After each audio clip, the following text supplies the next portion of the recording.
High sidelines, you see stability. Jen Latta joining us. Well, thank you very much, guys. Yeah, Kirk Ferentz is the longest tenured active head coach in all of FBS. And with a win today, he would tie legendary coach Hayden Fry for the most wins in program history. I asked him about that recently, and he turned his attention to a fateful day back in 1981 when the kid from Pittsburgh made the trip to Iowa City with no intention of taking a job there. He said he was just looking for invaluable interview experience, but he was so impressed with what Hayden Fry had built that he not only stayed on as offensive line coach for 9 years, but 9 years later, when the opportunity presented itself to be the head coach, he went back and led the program. He tells me, I love my job, I love working at Iowa, and 19 years and 142 wins later, guys, he has certainly left his mark on the program. Jen, thank you so much. When you see Ferentz, you see identity, and you see the same thing on the other side with Steve Addazio and what he's doing at Boston College. Yeah, these guys are perfect fits. They're guys that believe in their place. Give Iowa credit. They've had 3 ADs and 2 football coaches the last 30-something years, and that's just not happening across college football, and that's why they've been consistently good. And here we go. Iowa wins the toss. They defer, so kicking off the Boston College. Picked up at the 11-yard line, and that's where the BC offense will start with Michael Walker. And one of the things to think about, guys, as cold as it is, the football is going to be cold. So don't be surprised tonight if the ball is on the ground a lot. Cold ball, guys don't want to handle it. Ball's hard and cold. When you look at Boston College, it's really their offense, and that is on the ground, led by, of course, A.J. Dillon. Quarterback Darius Wade making a 6th career start, and he had to come in that NC State game after the injury to Anthony Brown. He's done a solid job.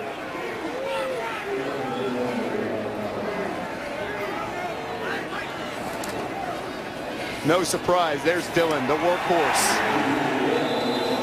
Just short of the 20-yard line. Yeah, you got the big, strong offensive line up front. Booger, they said that Dillon was going to have to touch it 30 to 35 times. He's not a third down back, so he's a guy they hand it to. So he's going to carry the load today if Boston College is going to win. He won't be on the field for 2nd down as he had to get his sneaker back on that cleat. So in the backfield is John Hilleman, and they'll go to the left side with Hilleman.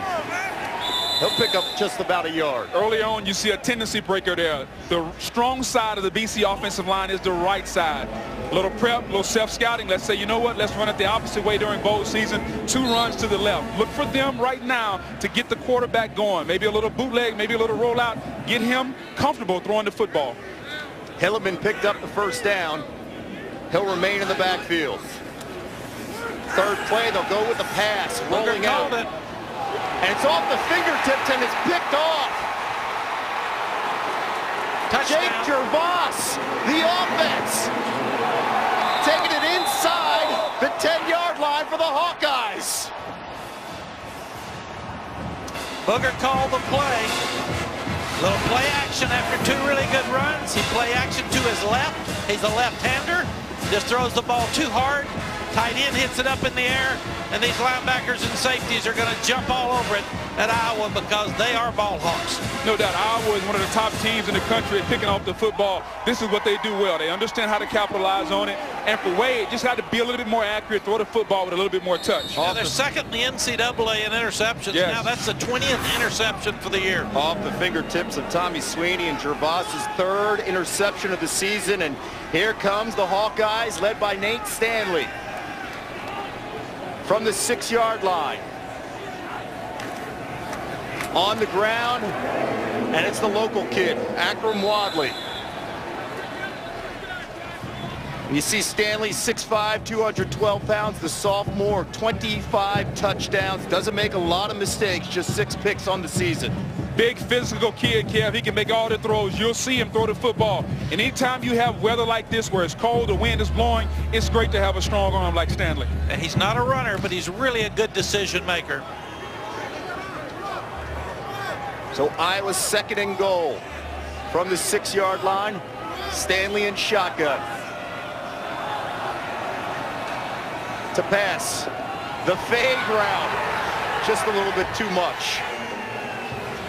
Lucas Dennis on the coverage.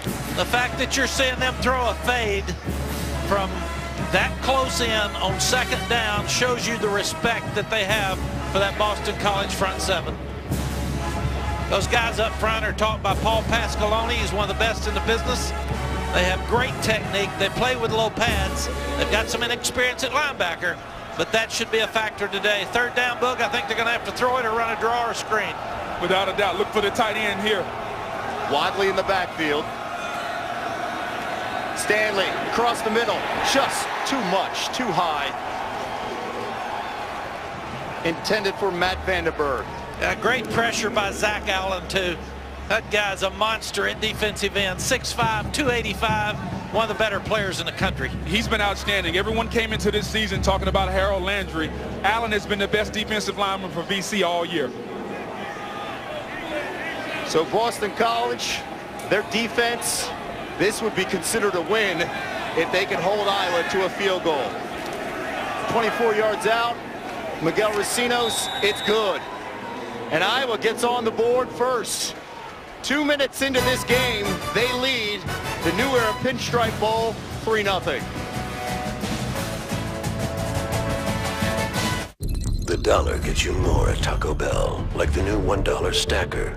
Are all these layers of beef? The first points of this game, a field goal for Iowa over BC so far. Yeah, and if you're BC, we understand you're going to be a running football team. You can't allow the turnover to put you in a shell. You're still going to have to get Wade on the outside on the perimeter to allow him to make some throws. He's more comfortable on the perimeter, but they got to start running the football. 2 good runs, then you throw the interception. Look for a heavy dose of running game right here. And Anthony Brown, the young quarterback, was the guy who started leading them to those 30-point games. It hasn't been Darius Wade, so they're going to have to help Darius tonight.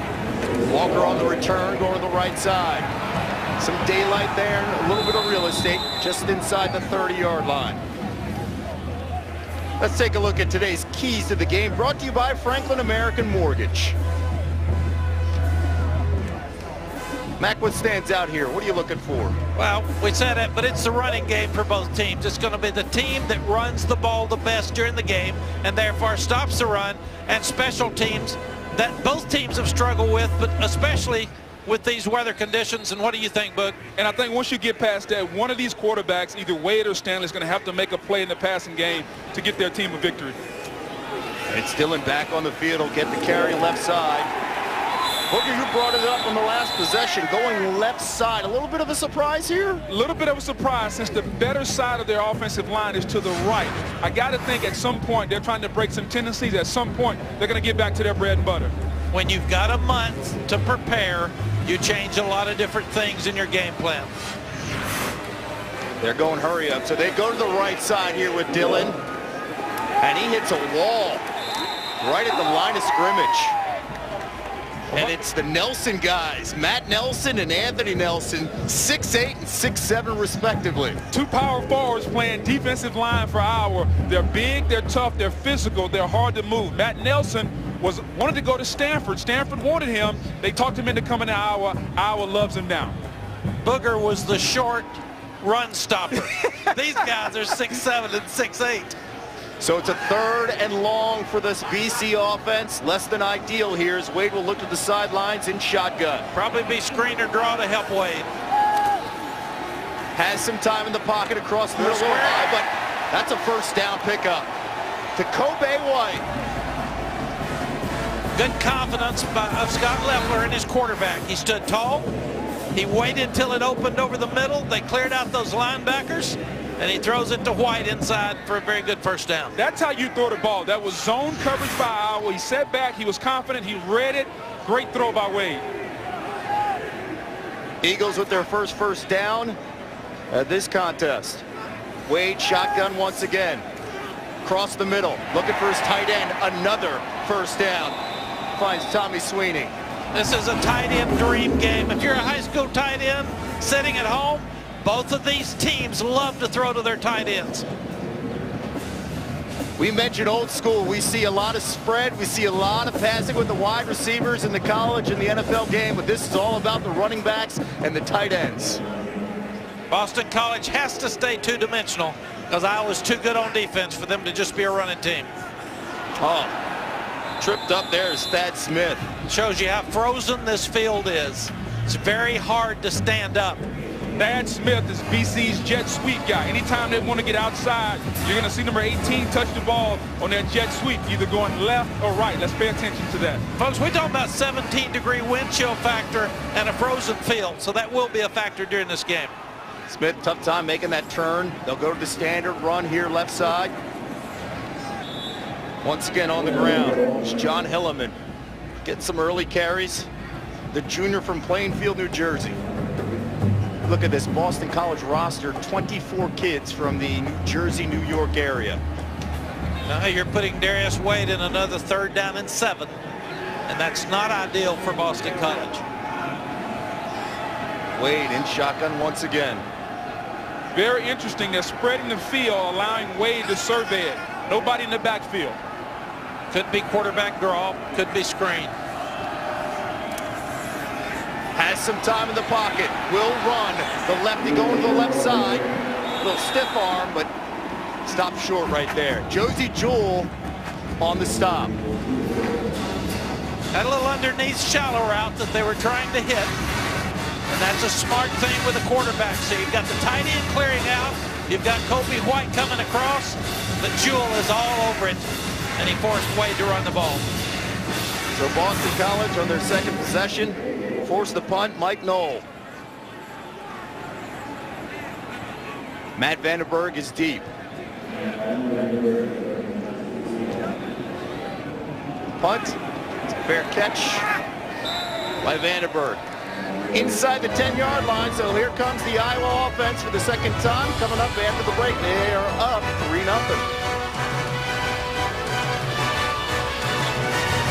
I've been thinking. They settle for a field goal off that interception by Gervais. So that set up Iowa offensively. But what did we expect to see? A lot of runs from Wadley at 25. No doubt. He's the guy that they want to get the ball to. Between Noah Fant and Wadley, you'll see a heavy dose of both of them. Wadley in the backfield. He'll get the carry. New Jersey native. Let's go down to Jen Latta on the sidelines. Well, Hi, Jen. Hi, guys. I'm down here with Boston College, and I've watched at least half a dozen guys switch their shoes already. They're having a tough time figuring out this track. Guys say it is so cold, they're getting no traction. Some guys are going to what looks like almost a basketball shoe instead of their cleats. So keep an eye on that as the game goes on, as they try to figure out this field out here. Field condition there on that graphic was perfect. Frozen. Says it all right there, Booger. 6-yard pickup by Wadley, 2nd and 4. And Stanley, the pass across the middle. Big tight end. We're going to say it a lot. TJ Hawkinson for the 1st down. And Kev, something about the field conditions. People at home may be wondering, saying, why are you going to a basketball shoe? It's really simple. When you have on 7 studs or cleats, they dig into the ground. Well, guess what? If the ground is frozen, you can't dig into it. So you go to more of a basketball, more of a wet turf shoe to try to get some traction. Got to be able to plant and go north and south. 1st down for the Hawkeyes now.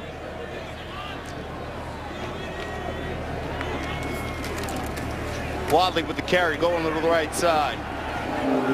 Patient running right there.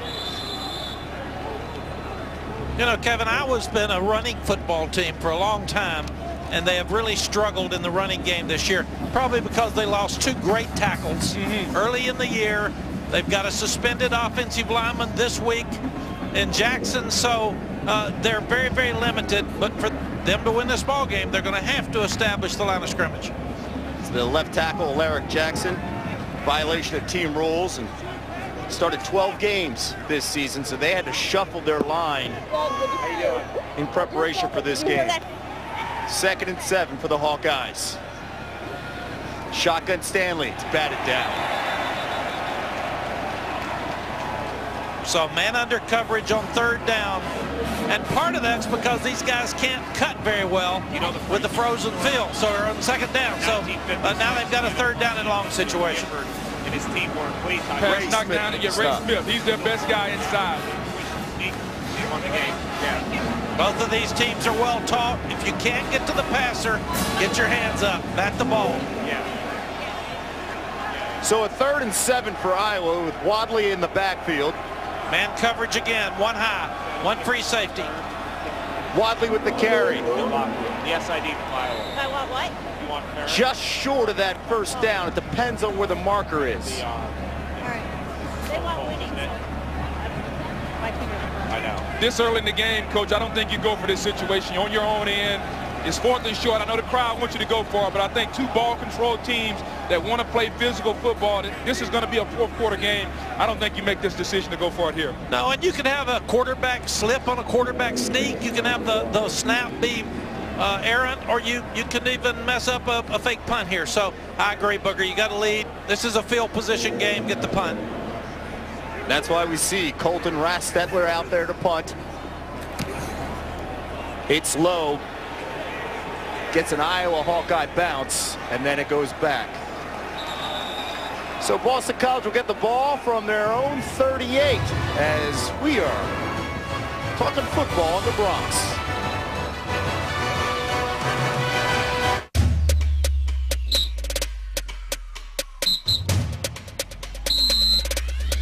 Boston College, a new era Pinstripe Bowl. Both teams coming in at 7-5. For Boston College, their offense, it's been fantastic. 5 of the last 6 games coming with W's, led by Darius Wade the last 3 games as he makes his 3rd start of the season. 6th career start, and Wade, of course, coming in after the injury to Anthony Brown back in early November. Kevin Agati on the broadcast here with Mac Brown and Booger McFarland and Jen Latta. Glad you're with us. Early carry right up the gut. That is A.J. Dillon. These weather conditions also, Booger, I think, will dictate more north and south runs because you can't run sideways and plant your foot and turn up. Especially on a frozen field, Mac. I completely agree with you on that. 4-yard pickup for the ACC Rookie of the Year, and it's Dillon once again. Right back up the gut. And people at home may say this is boring, but this is the way BC wants to play this game. Weather conditions may dictate it a little bit, but even if it was sunny and 80 degrees, they would want to run the football, ball control, use the physical offensive line, what we're seeing today. And a lot of times on 3rd down, they'll bring A.J. Dillon out because young freshmen aren't as good at pass protection and catching out of the backfield as the older guy, Hilleman.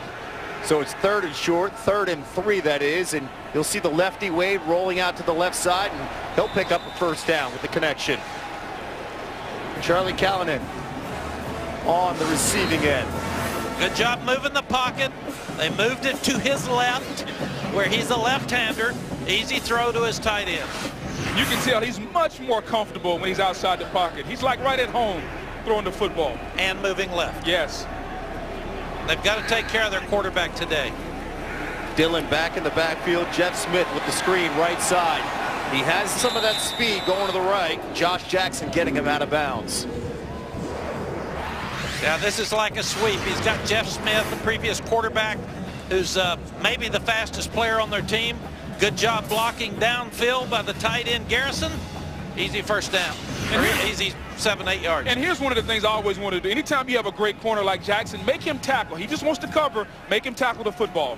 2nd and 3, and it's Dillon once again left side. He wants that contact, and he gets a 1st down. That's 240 pounds going north and south. He goes north and south, Mac, but pay attention to A.J. Dillon. Pay attention to the little subtle cut right there. The ability to elude a defender. This is not just a Christian Okoye bruiser. This guy has what I call sweet feet. He's got a little Marshawn Lynch in him, too, that beast mode. Yes. 1st and 10 here. Sound good. They're going to go to pass deep. Some time, Wade looking down the field, getting the pressure, rolling to the right side. He'll just throw it away. Great coverage by Iowa. And the tight end down the middle deep. Their tight ends are their guys. And Iowa covered it up really well off play action on the 1st down. And sometimes, Coach, when you get a guy in one-on-one situation, older quarterback will just throw it up and give his guy an opportunity to make a play.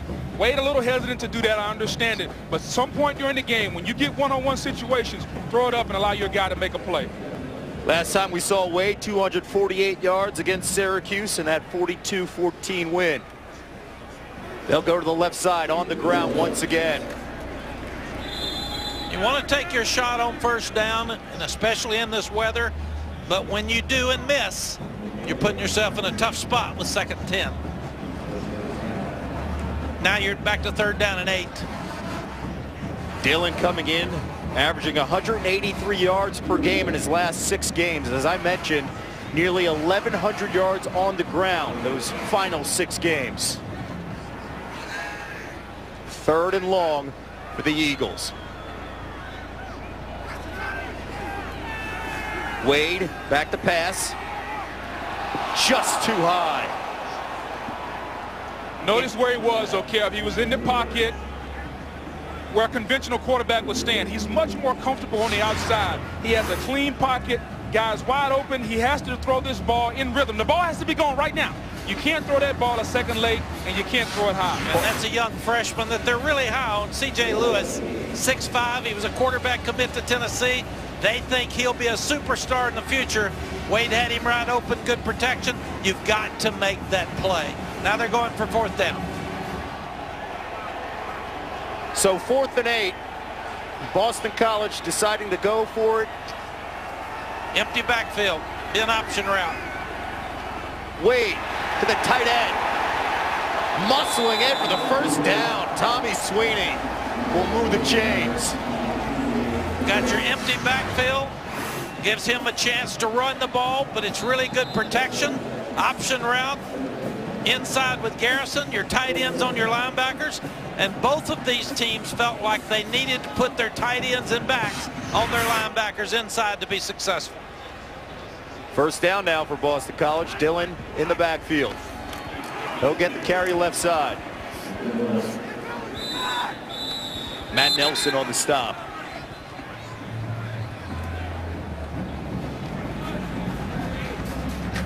Only Lamar Jackson got more all-ACC votes than A.J. Dillon, a true freshman. Yeah, A.J. committed to Michigan. Saw a lot of backs. He's a local young man. Decided he wanted to stay. He's a 4-star. Great get for Boston College. 11th play on the drive, 2nd and 7. Dillon again, left side. Yeah, Kev, you can start to see what they're doing right now. Yeah, I understand they've had a few weeks off, and they're a predominantly right-running team. But guess who's over there for Iowa? Nelson and Nelson. So you can see the game plan right now by BC. We're not going to run at your strength. We're going to go the opposite way. It may be our weakness, but we're not going to run the football at Nelson and Nelson. Great adjustment. Now, does Iowa make the cat and mouse adjustment on their end? And Boston College is not comfortable with their field goal kicker. So they're going to try to go 2 downs here to make the 1st. John Hilliman in the backfield on a 3rd down. Wade across the middle. Finding Kobe White. And that's another 1st down to keep this drive alive. Kobe White's a young superstar. He comes on the shallow route, right underneath. And number 41, Bo Bauer for Iowa, they were in what we call a robber situation. Bauer has to stop Kobe from coming across the middle. He didn't. That's why he was wide open. Darius Wade's getting some confidence. So a 1st and goal, and here comes number 2. He'll go inside the 5-yard line. That is Dillon. Bo Bauer on the stop. Give Scott Leffler, the offensive coordinator from Boston College, a lot of credit for getting easy throws for Darius Wade early in this ball game to regain his confidence after the early interception. This feels like a classic Boston College drive. And Iowa couldn't score when they were in this situation. Let's see if Boston College can come away with 7. Stack in the box, 2nd and goal. It's Dillon once again. Powering! Touchdown, Boston College! And notice where they're going, Kev. They're going to the left-hand side. When does Iowa make the adjustment?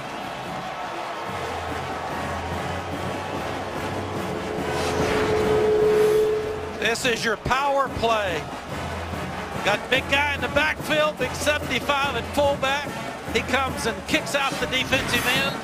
And they put that big 240-pound Sweet Feet in that end zone. Sweet Feet, baby. The freshman from New London, Connecticut, with his 14th touchdown on the ground this season. The extra point is good, and BC is now on the board. This would be like putting Booger at fullback. At tailback. No, I would be a tailback. No. You're at fullback. You're 75. You're offset. You just knocked that whole left side of the line in the end zone. Easy score for Dillon. Really credit Boston College for giving up the quick three-pointer after the turnover and having enough confidence to come right back and take a lead in this game. That was a Boston College drive, though. Went for it on 4th down, physical. You got offensive linemen in the backfield, and you got number 2, Dillon, running the football hard. And Wade was able to make enough throws on the drive to keep the drive alive. He doesn't have to win the game throwing it 30 or 35 times, but what he has to do is to be able to make the critical throws to keep drives alive, and he did that. They sprinkled in a little bit of that speed with White and Smith, and then you find the tight end to keep the drive going. Absolutely. Couple of shallow routes underneath, couple of option routes to your tight end. That's who they are. At time of possession, I know it's just the first quarter, but my goodness, 11 minutes already for Boston College, controlling the tempo with a 4-point lead. That drive, 14 plays, 62 yards, and Wade on that drive, 4 of 6, 35 yards to 4 different receivers. So Iowa will get the chance to respond. The closing seconds of this first quarter.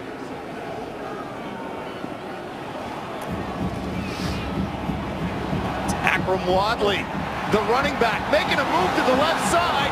He has real estate. Wadley to the 30. Patiently waiting for a blocker, and he's in the red zone. That is a huge answer right there. When it felt like BC had all the momentum, Iowa's best offensive player makes a play. That's the end of the first quarter here at Yankee Stadium. We'll be back after these messages. You're watching the New Era Pinstripe Bowl on ESPN.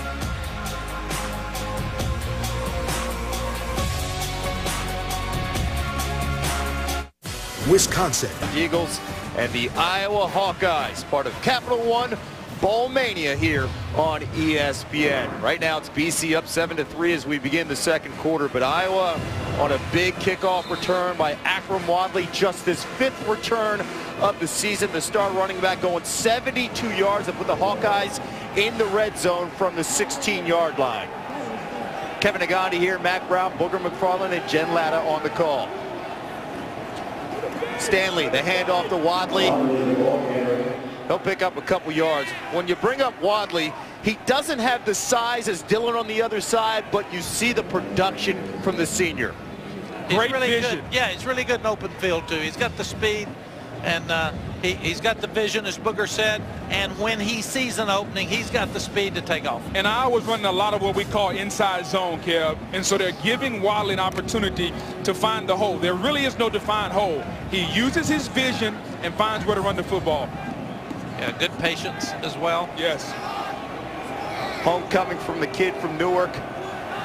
Friends and family watching, just 25 miles away. Stanley feeling the pressure, and he's sacked by Noah Merritt leading the way. Stanley drops back, and it's important. Stanley was looking for number 87, Noah Font, and he's staring right at him. Noah Font is being held by the linebacker. Therefore, Stanley has nowhere to go with the football. He gets a sack. It's important to know how your pass rush and your pass coverage work together. Had some laundry on the field. After the conclusion of the play, unsportsmanlike conduct. Number 94 of the defense. Half the distance to goal, automatic first down. Well, it's a great play by Noah Merritt, but you cannot have the 15-yard penalty afterwards. That's just not what Steve Adazio teaches. Senior from Sparta, New Jersey.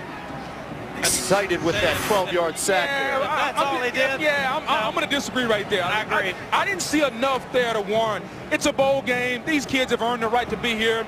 He kind of played to the crowd. I agree. Keep the handkerchief in your pocket, Ralph. I agree. Let him play. Yes.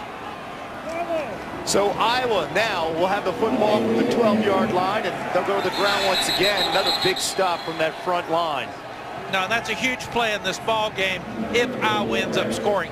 We've got to go back to the first drive after the interception. Boston College stops. Iowa inside the 10, forces field goal. Can they do it again? Yes. Goes back to Iowa's inability to run the football.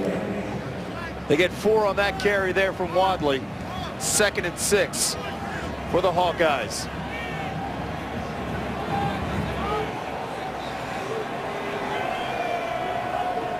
Stanley, the fake handoff on the right side. There's the big tight end, Noah Fant. All he does is catch touchdowns, guys. That's number 11. Got a little naked boot. Been running the ball. They fake it up inside. Slipped him in from the other side. He comes across the formation into the flat.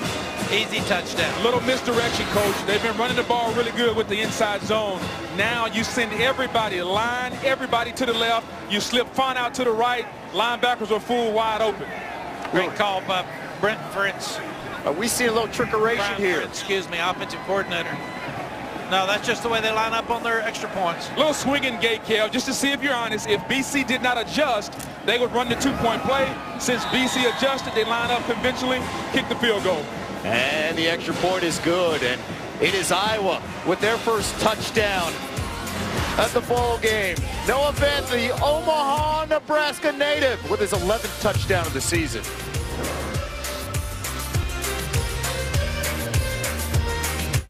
The Disney Spirit Award, and Kirk Ferentz and his wife Mary making $1 million donation to help create a program in the neonatal research division, and their family losing a granddaughter, Savvy, 2014, born prematurely at 21 weeks. The impact, you could feel it. It's one of those great traditions that started and picked up in college football, and I'm so glad that we continue to carry it here at the Pinstripe Bowl. Well, it's important to understand and know that, you know, they were building this hospital, and when you get to almost to the top when they're done with it, and you know, Kirk's talking about can you see inside the stadium? He said no. So you know what? How much is it going to cost to build an extra floor where we can see into it? They raised that money. He put some of his own private money in there. Here's a coach. So much is made about all the coaches, Mac, you included, making all the big money. Here's a coach taking some of his own money, putting back into this program and allowing these kids tremendous tradition, tremendous story that doesn't get talked about enough, Kev. And that just means he's part of the place. Yes, yes. He's not just the coach at Iowa. He is part of the place. And all you guys have kids, young kids. I have grandkids. It touches all of our heart. What a story. What a tradition. Kids feel like they're a part of something, as well as the families and the caregivers. Pretty special in Iowa City. Boston College with the football now.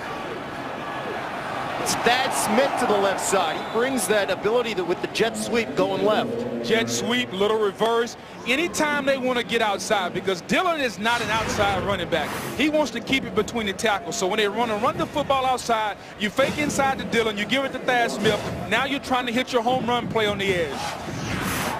And that was one of the things Boston College talked about. They want to go to the edges. Left to right. It's Dillon between the tackles. And at some point, I look for Iowa to make the adjustment, Kev, because Nelson and Nelson are on the left side. Boston College's right side. Boston College is running the football to the left. Even Dillon is starting to bend everything back to the left, away from the strength of Iowa. When does Iowa make the adjustment? We could be aware when they take Dillon out on first down, it could be for passing purposes. Yes. And that is John Hilliman in the backfield. Better blocker. Check with me to the sideline. Little trickeration. It's Jeff Smith now getting the ball, going to the left side.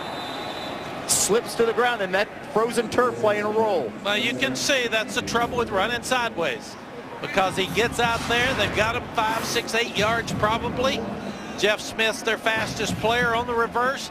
He tries to plant right there, and he slips. He really tried to plant on the inside foot. He's got to try to plant that outside foot and get up inside. Don't really like that play call. Sometimes you can get too cute as a coach, as you would know, Mac, back in your day. Sometimes you get a little too cute. Just run the football and pound it up inside. And that's what they're doing. They're going to the right side here, and that is Dillon. Well, and really they're running sideways to get those linebackers to look with eye candy and get soft and lose their eye discipline, and then coming back north and south with Dillon. Is the philosophy, though, Booger, on these trick plays to keep the defense honest? I mean, is that what we're trying to see here from this offense early on? As Max said, sometimes you're trying to loosen the defense up. I get that. But when you have a physical running game, especially when you have a young quarterback, you don't want to get behind in a down and distance, Kev. That's the reason I didn't like it. 3rd and short, and Dillon's on the sidelines, and he's walking a little slowly. Wade, the pass, across the middle, and that's a first down. You can see most of Wade's passes are shallow crosses, quick outs, or passes on the move to his left. They've done a good job of getting him things that he can complete. The goal early on is getting him those easy throws and build the confidence in the pocket.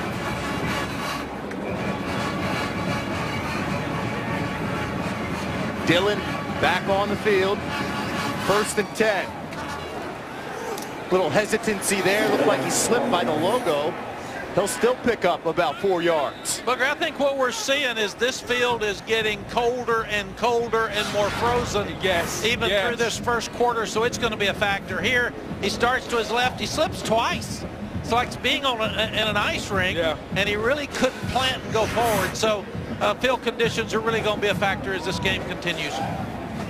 I'm impressed with his balance at 6 foot, 240 pounds. See, he couldn't stand up there on the play fake. Wade has some time, the deep ball, and it's caught! Touchdown! Tommy Sweeney off the deflection. Just as the coach drew it up.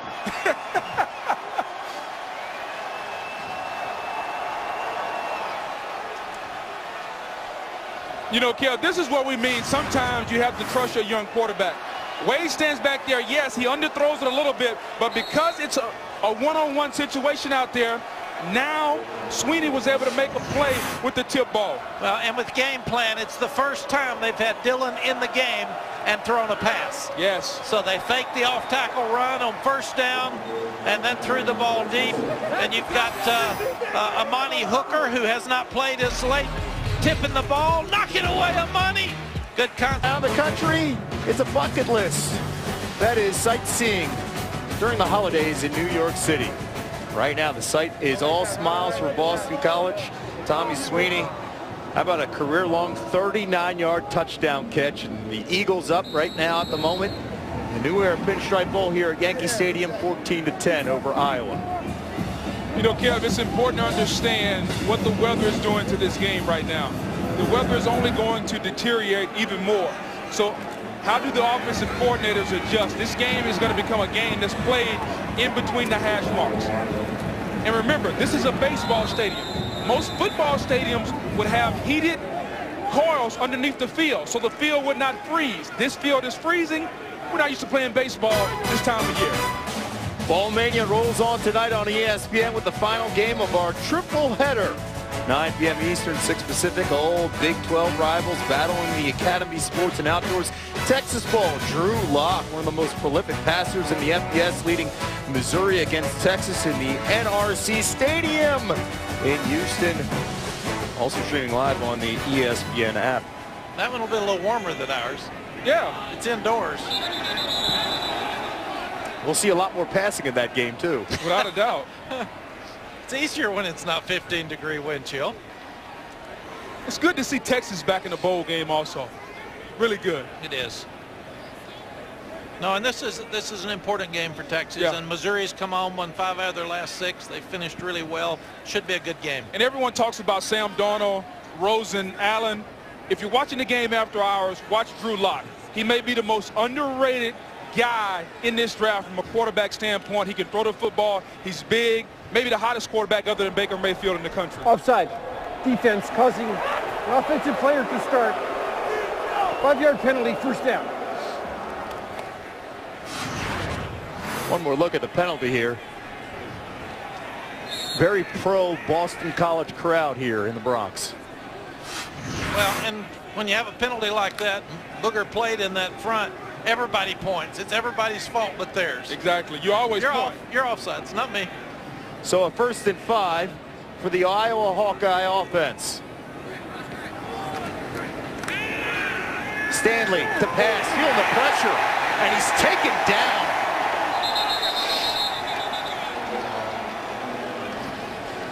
Kevin Bletzer with the big sack. He had a receiver wide open, and I know it doesn't matter, Booger, but they had the tight end going deep, and then they had Nick Easley, number 84, coming across on the crossing route. He is totally wide open, but Bletzer, the linebacker, gets him before he has a chance to throw the ball. And therefore, it doesn't matter that he's open, right, Booger? Not at all. Second and long, try to get some of this back to make it third and manageable here. Stanley. A little hesitation. He'll hand the ball off to Wadley up the middle. Make that James Butler. And he will pick up the first down. Just a lead draw.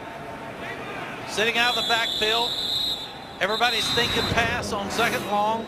First thing Stanley does is show you like he's throwing the football. Now those linebackers take a step back. The offensive lineman can get up on him. But notice what they're doing. It's north and south, Kev. This field is frozen.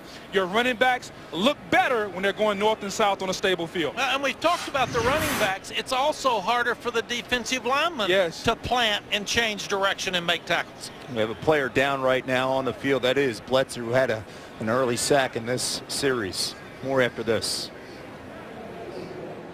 ESPN app to start streaming now.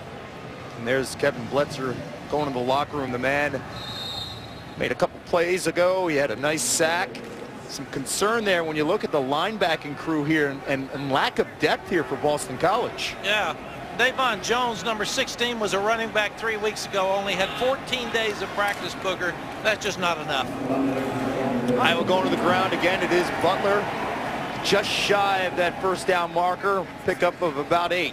They got a couple of more middle linebackers that are already missing, Max Richardson, John Lamont. So if you're Iowa, you got a guy that used to be a tailback a month ago, you're missing 2 linebackers in front of him.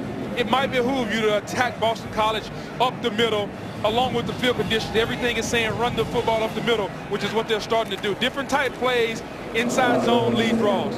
Butler once again on the ground. He'll pick up that first down. Booger made a great point. Offensive coordinators are going to have to scratch a whole lot of plays they had on their playlist today. Can't use that one. Can't use this one. We've got to go ahead and do it. We played Texas when I was at Oklahoma in a rainstorm. We ran sideways on the Cotton Bowl the first half. Gary Gibbs said, not going to work. Go north and south. We threw everything out. Is that something you would tell the coaches? Absolutely. Go north and south. First down for the Hawkeyes. Got some laundry on the field.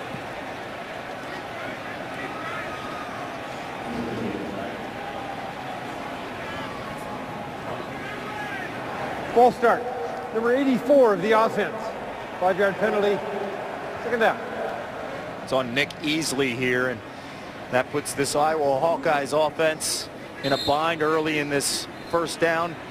And when you're talking about trying to pass the ball, Stanley's had a ton of trouble. Boston College. Hard to plant on your drop. Stanley looking to throw the ball deep. Has some time, but flushed out of the pocket. And you talk about, Kev, the BC injuries. BC's missing their best linebacker, their best offensive lineman. They got most of those guys are coming back next year. So this team will actually look different as we watch Stanley now under pressure, trying to move, slipping around there in the pocket. Both those ends are good. They're chasing hard. 11 Wyatt Ray and Zach Allen, big number 2. But they've had trouble blocking Noah Merritt inside, Booger, and he's the guy that's just 6 foot 290. He's been a hard little guy to knock around in there. Merritt, a wrestler in high school. 2nd and 13 for Iowa. It's Butler once again. And he's taken back. You know, both these teams talked about penalties. This drive was upset to start with when Nick Easley had the motion call because he put them in a 1st and 15. In this ball game, you can't be 1st and 15 and start trying to overcome it all the time and be in 3rd and long. Easley's got to do a better job. He's been around too long to have a motion call. Now it's 3rd and long. I would look for 87 Noah Fana, 89 Matt Vanderberg. 2 guys they want to get the football to in the passing game. Stanley so far. Or Wadley, because if they get in space, might throw a screen also. Stanley so far 2 completions. Short screen there to the right side. It's Vanderberg. And he stopped well short of that first down. Had the screen, turned it up. Good defense by Boston College. Looks like Iowa's going to go for it. Yeah, I was just wondering, based on the weather conditions, based on field positions, you might not get enough opportunities to be on the opposing side of the 50. You may have to take advantage of this one. I like this call here. And they love those tight ends on option routes in this situation. Got a 4th and 4. Get past the sticks, turn around, let him throw it to you. Keep an eye on number 87, Noah Fant. Going to be a timeout on the field. Boston College, they're going to regroup. Huge play because field position is so important right now in this game with the weather conditions like they are. When you look up at the score, your eyes kind of deceive what you've been seeing on the field. It's just a 4-point game, but it feels like Boston College has dominated both sides. Well, the turnover and the long kickoff return for Iowa have given them an easier 10 points. Turnovers and special teams, Kev, always the great equalizer. Iowa hasn't played well, but on teams, the turnover, they kept themselves in the ball game, and right now they have an opportunity to go into halftime, making a big play and keep this drive alive. It's the most wonderful time of the year. We have 3 more bowl games for you tomorrow on ESPN. 1:30 Eastern, Virginia Tech taking on, Virginia taking on Navy in the Military Bowl, presented by Northrop Grumman. And then at 5:15 p.m., Virginia Tech tackling Oklahoma State in the Camping World Bowl. At 9 p.m. Eastern, the Valero Alamo Bowl, Stanford battling TCU. 4th and 5. Both tight ends in the game. A little quick kick. Kick there. You got to stop it, though. And they do at the 1-yard line. Excellent work by Nick Easley slowing it down. BC may want to take a look at this. It was awfully close. Well, I just jumped on Nick about the motion call. If he held that out of there, it's Nate Stanley with the punt. More after this. I've been thinking. Think of all the... Chris Cotter in Bristol. Mercedes-Benz halftime report coming your way in a little bit. Gene Chizik, Greg McElroy will join me. Florida State finished their season on a high note down in Shreveport earlier today. Highlights of that one. Plus, Bama and Clemson arrive in New Orleans. We'll hear from those 2 coaches. Until then, though, back to the house that Boog built, guys. Chris, thank you so much. We're looking at this play here, of course, where the ball is spotted and where it lands. Let's bring in our rules expert, supervisor, Jack Follier. Jack, what do you see? Well, this is a very, very close play. If the ball touches the goal line, it's going to be a touchback. We don't have a shot right down the goal line, so it's very, very difficult to tell. The ball was first touched out about the 4-yard line, so the ruling on the field was not touched the ball did not touch in the end zone, so there's no touchback. So Boston College will get the ball on the 1-yard line. I'll make that at the 4, as you mentioned, Jack. Yes. Dillon in the backfield. Pick up about 4 yards. The quick kick was a great call by Coach Ferentz in a game like this with the weather conditions like they are. He punted him down inside the 4-yard line, 3-yard line, and field position has changed completely now. You go for the 4th down, don't make it, you got problems. Nate Stanley's 3rd punt of the season. 2nd and 5, left side. It's Dillon once again.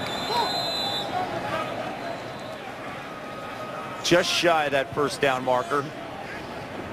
They said he had to carry it 30 to 35 times, Booker. He's well on his way. Well on his way. And they said for them to win, he had to gain 200 yards, so he's got to break along. And I don't want people to get confused with BC running this hurry up. They're trying to keep Iowa in a certain personnel, no substituting. They're not trying to go super fast. This is all planned out. Dillon's 17th carry of the game going to the right side. It's a foot race. Tracked down by Amani Hooker. We saw the power. There was the speed, the ability to break a big play, the home run hitter for the Eagles. You get in short yardage. You've got those safeties and corners up near the line of scrimmage, and when you break it, there's nobody at the 2nd level to make the play, and Hooker has to catch him from behind. It was a missed tackle, though. Iowa had a man there to make the play, but he didn't want to tackle number 2. Now they're going quick. 66 yards on that run by Dillon. Is John Helleman now on the field.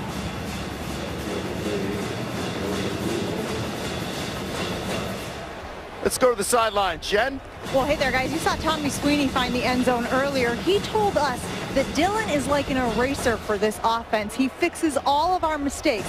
If we block the wrong way, he can still make something out of it. Jason Baum handles communication for the BC football team. Throughout the season, he would text Dillon and say, hey, man, you're this close to one of our Boston College freshman rushing records. And Dillon would text him back saying, yeah, but I'm this close to the ACC freshman rushing record. Bright young man, Jen. Thank you so much. As you sit here and watch this game unfold, Kev, late in the second quarter, I'm starting to see the team in maroon start to push the team in white down the field. The interior of the BC offensive line is starting to control this football game. Yeah, this will be a killer score if they take it in, because it's a 97-yard drive. Yep. 3rd and short, and Dillon's back on the field. 2 tight ends. They'll get the carry. Little slip there, of course. Anthony Nelson with the stop, which makes his 66-yard run even more impressive. This is a skating ring right now on the field. 4th down, coach. Would you go here, or would you take the 3 points? I go, even on an icy field. Normally, I would take the 3 points, but you're running the ball well. Since you're down here and it's a field position game, you don't feel great with your kicker. And Coach Adazio told us yesterday if he gets in 3rd, 4th down situation short, he's going for it. Crucial situations, BC wants to run the football behind Chris Lindstrom. Whether he pulls or whether they run the ball to the right side, I think they'll go behind number 75 if they run it. Call a timeout. They got some confusion on their formation. They did take Dillon out. I would call timeout and put him back in. That's how smart a coach I was. Give him a quick breather and come Let back. him get back in. That's why they paid you the big money. That's why they paid the big money.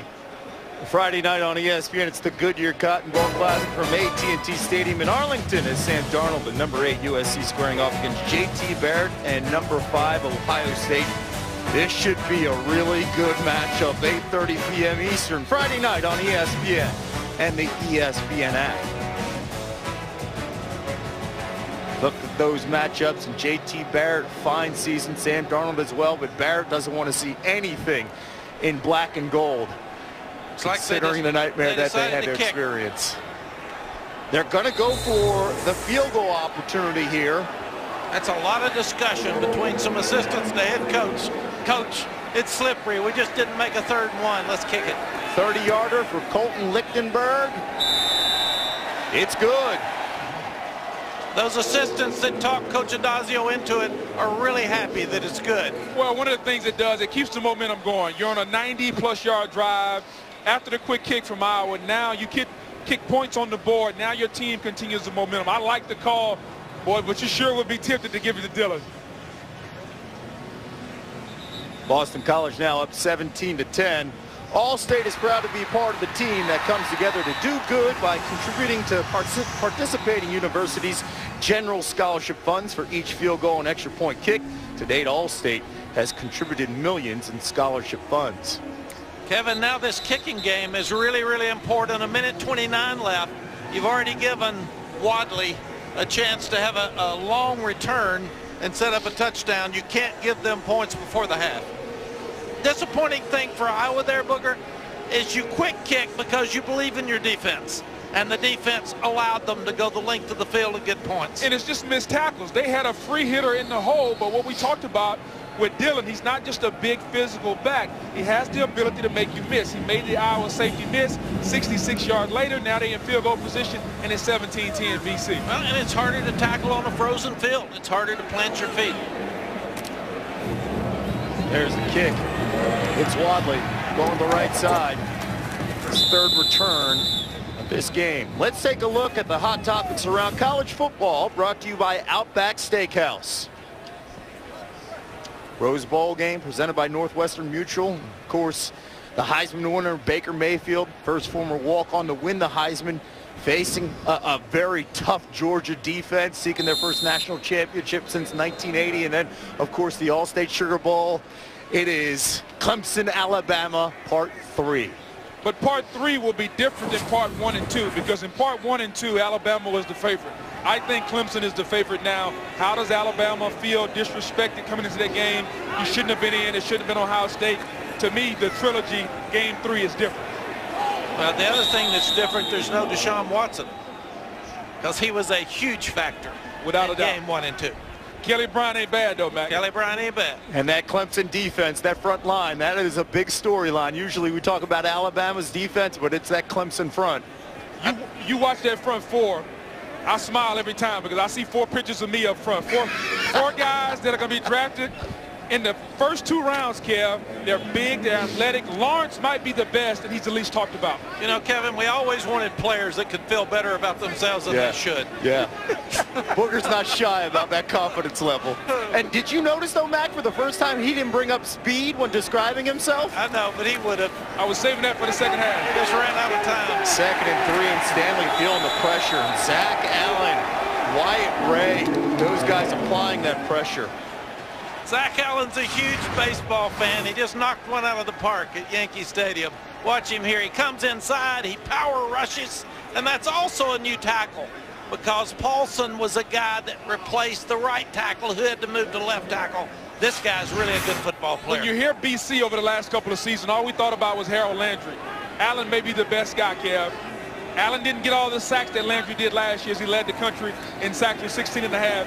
But Allen has been absolutely phenomenal as they get to the quarterback again. My goodness, Nate Stanley taken. He was sandwiched right there. Big hits from Allen and Ray. And you saw Allen with that motion of sending one deep into the seats. He's a big Yankee fan, not just baseball, Mac, as you made a reference. And he wanted Aaron Judge's locker when he came inside the stadium, as, of course, Boston College is the home team here, which is kind of an interesting factor as well. He was acting like Aaron right there as he knocked it out, I think. But he is a mismatch right now on the right tackle, Paulson, who had to move from right guard to right tackle. Now you're in a dangerous kicking situation here with the hard ball and the frozen turf. Hawkeyes now 0 for 4 on 3rd down conversions. And the special teams not good right there on that punt. Yeah, I want to think the ball hit an Iowa guy. If the BC guy would have been alert, he could have grabbed that ball and picked it up and ran it with no consequences once Iowa touches the football.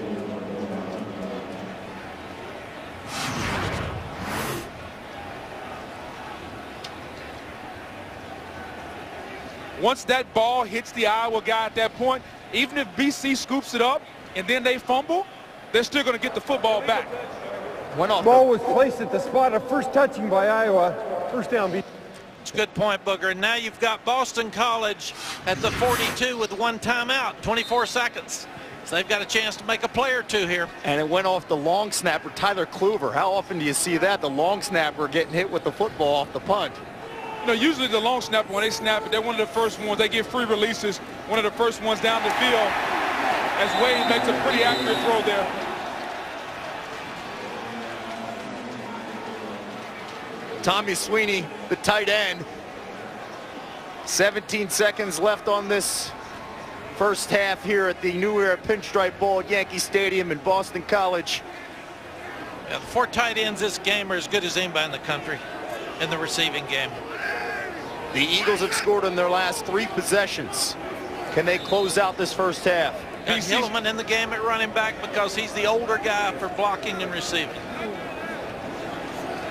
We've got a timeout on the field here for the Iowa defense to settle down. BC still has 1 timeout, so the entire field is open for them. Yep. They can throw it in the middle if they want to. They can do that. And this is a break because it gives BC a chance to sit and talk about the group of plays that they can run. And if they do run one and need to run another one quickly, they can actually call 2 plays on the sideline and have it ready in the huddle. It's an important stop for Iowa. They don't need to give up another score before the half. Iowa will receive in the second half as well.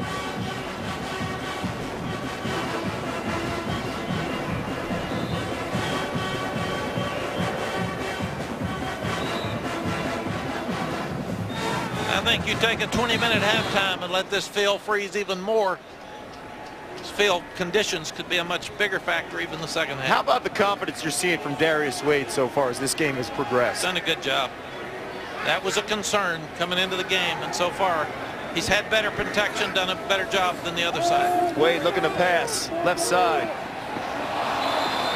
through the hands of John Hellerman, who's looking to run the football before holding on to the catch. Probably lucky he dropped it because it looked like he would have been tackled inbounds, and then they would have been forced to use the timeout. Stops the clock at 12 seconds. Got one more play most likely before you have to kick. So you've either got to go for all of it or try to get a better kicking angle and get a little bit closer. And if you're Iowa, you want to keep everything in front of you. You don't mind giving up a field goal. You just don't want to give up the touchdown.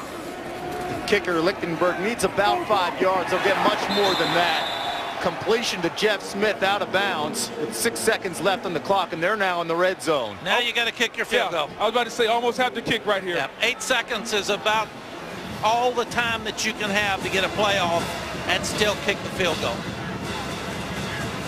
But if you think about it, just about 3 minutes ago, they were on their 3-yard line. Now, in the last 3.5 minutes, they have an opportunity to get 6 points on the board as they missed the field goal. 37 yards.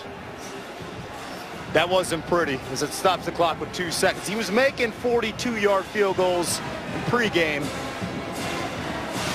But once again, and not to overplay it, the footing's not very good right now. You can slip very easily. Didn't look like he did there. It looked like he just missed it. Yeah, he just missed that one. Footing was good. Sometimes you just miss it. For many BC fans, the Pinstripe Bowl in 2014, kicking game, of course. The storyline is they lost by 1 point in overtime to Penn State on a missed extra point by Mike Knoll, who was the punter on this current squad. Look at Coach Adazio just had, I had many times when a kicker would miss a field goal. What? What are you doing? That's the end of the first half here at Yankee Stadium. Iowa down by 7 to Boston College. Now it's time for the Mercedes-Benz halftime report. Let's go to the studio. One Bowl Mania here on ESPN. It is Boston College. The 17-10 lead over Iowa. Kirk Ferentz and his squad will receive to start off the second half here. Kevin Agani back here with Mac Brown and Booger McFarland, and we've been in, let's just say, cozier environments, and it's not because of the hospitality. The Yankees and the city of New York have been fantastic. It's just the conditions. As we've seen the field get a little bit tougher and harder to actually plant and run, and we've seen that with Iowa. They've had trouble pushing this offense down the field. You've played in this kind of weather. What's the difference? What do they have to do in the second half? Well, they're going to have to dictate their running game to be north and south. You can't get outside, and if you're Iowa, you have to understand BC's playing with a third-team middle linebacker. Run the football up to middle. This game will be won by which team can run the football, which team can stop the run. And then running the football, we've seen it from A.J. Dillon so far as we take a look at the Royal Caribbean first half stats, and it's led by number 2, the true freshman. He basically accounts for the majority of these yards here for the Eagles, 281, and for Dillon on the ground, 126. The thing that really stands out for Iowa, they can't put together or sustain a long drive. 0 for 4 in third down conversions. No, we said it would be the team that ran the ball the best. Well, so far, A.J. Dillon and Boston College is doing that. Booger also said it'd be the quarterback that plays the best, and right now, Darius Wade is playing better. So this game is much closer than the stats would make you think. And Boston College does not need to let Iowa hang in there. They need to get some more points. And if you're Iowa, the only reason you're in this game is because of the kickoff return and because of the turnover. The stats say this game should be a blowout, but it's a one-play game right now. We'll see if Iowa can respond and sustain a drive here. As Akron Wadley, the local kid, and he had a big kickoff return in the first half. Another big one here for the Hawkeyes. Well, one thing I would do is quit kicking it to him. I was really smart as a coach. Leave Dillon in, quit kicking it to the fast guy, because they are really good on kickoff returns, and he is a fast guy in space. If he doesn't slip there, he might score. Wadley had 4 kickoff returns in the regular season, 4 in this bowl game alone, and he's been fantastic when he has the ball. Good field position for the Hawkeyes to start this second half. Butler in the backfield. He'll get the carry, going left side. He's stopped. You always want to see what halftime adjustments do coaches make. Brian Ferentz has to make an adjustment. The offense has been very stagnant. The inside zone with Wadley has been a little successful, but how do you get your quarterback Stanley off a little bit? He's going to have to make a throw, just like Wade for BC. Stanley's going to have to make a throw to get this offense going. Davon Jones in the backfield with that stop, loss of 2, so 2nd and 12. It's Wadley, left side, and he slips. Let's go down the sidelines here with Jen Loudon. Jen? Hey there, guys. Yeah, you know, none of the seniors on this team have ever won a bowl game. They obviously would like to change that fate tonight. I talked to Coach Ferentz coming out of the locker room. He says their defense has got to get off the field. He said they're a little bit surprised that they're beating them with the underneath routes. That's something they're going to be concentrating on in the second half. Jen, thank you so much. To add to that, Dre Coolidge coming into this game, he said we don't want to be the class that lost 5 bowl games. Ferentz has had a ton of success getting to the postseason, 15th bowl game in 19 years. 3rd and 12 for the Hawkeyes. Stanley has some time in the pocket, feeling the pressure, trying to run. And it's Wyatt Ray. This defensive front for the Eagles have established themselves. That was a coverage sack, though. Everybody was covered down the field. I know the defensive line, and they'll get the sack up front, but you have to attribute that sack to the coverage on the back end. Nobody was open. No, they're playing man-to-man coverage on 3rd down in long situations, and with the field conditions, it's hard for guys to separate, so nobody's open. So just like that, a 3 and out, and Iowa forced the punt. Michael Walker with the fair catch just inside the 20. And we started the broadcast talking about the home run hitter at Yankee Stadium. Sorry, it's not Aaron Judge tonight. It belongs to A.J. Dillon, the freshman from New London, Connecticut, who's been outstanding. You see it all. You see the speed, you see the power, you see the versatility. He's a big back that has what we call Max Sweet Feet. He's shown Sweet feet, plus he runs 10-7, and on that 66-yard run on the 3rd down and 1, he broke loose and outran the Iowa defense. He is a superstar. Very close to his grandfather, Tom Gatewood, wide receiver, first black captain in Notre Dame history. And 48 years ago, Gatewood caught a touchdown here at Yankee Stadium, at the old Yankee Stadium. That's just right next door where it was, as Notre Dame beat Army. It's pretty cool that you can see that here tonight with Dillon. Pretty cool story. People thought he may go to Notre Dame. And when you talked to Coach Adazio, we asked him, how were you able to sell this young man on BC? He said it's really simple. Look what we did with Andre Williams. If you want to come here and be an I-tailback, we'll get in a little shotgun, but we're going to give you an opportunity at BC to tote it 30, 35 times a game, and I think he was sold on that. Well, Coach Adazio was not lying to him. No doubt. False start. He has Offensive line. 5-yard penalty. Originally committed to Michigan, and they have a ton of depth and talent at the running back position, but he got the opportunity immediately here with the Boston College Eagles offense. Coach, you had a great running back in Ricky Williams. What does it do? How do you not overuse the guy? Well, what you've got to do is be smart, and each kid, there's a key to each kid, and he wanted to run the ball, Booker. He was the first guy at practice every day. He wanted to return kickoffs. He wanted to play linebacker, and I think A.J. Dillon's got the same type attitude. Dillon going to the left side there. It's going to be a 3rd and long for this Boston College offense. Once again, you cannot have a motion penalty and put yourself in long yardage situations.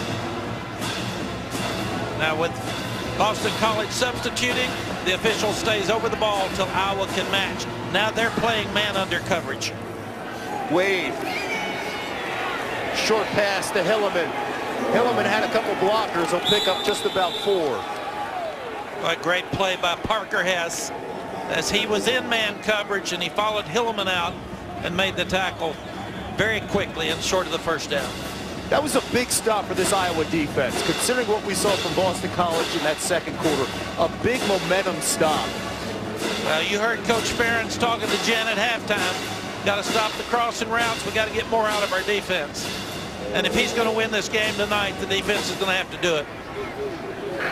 Matt Vandenberg set to receive. Iowa should be in good field position here. Big hit. Taken down at the 42-yard line. Charlie Callanan delivering the big hit right there. That BC up by 7.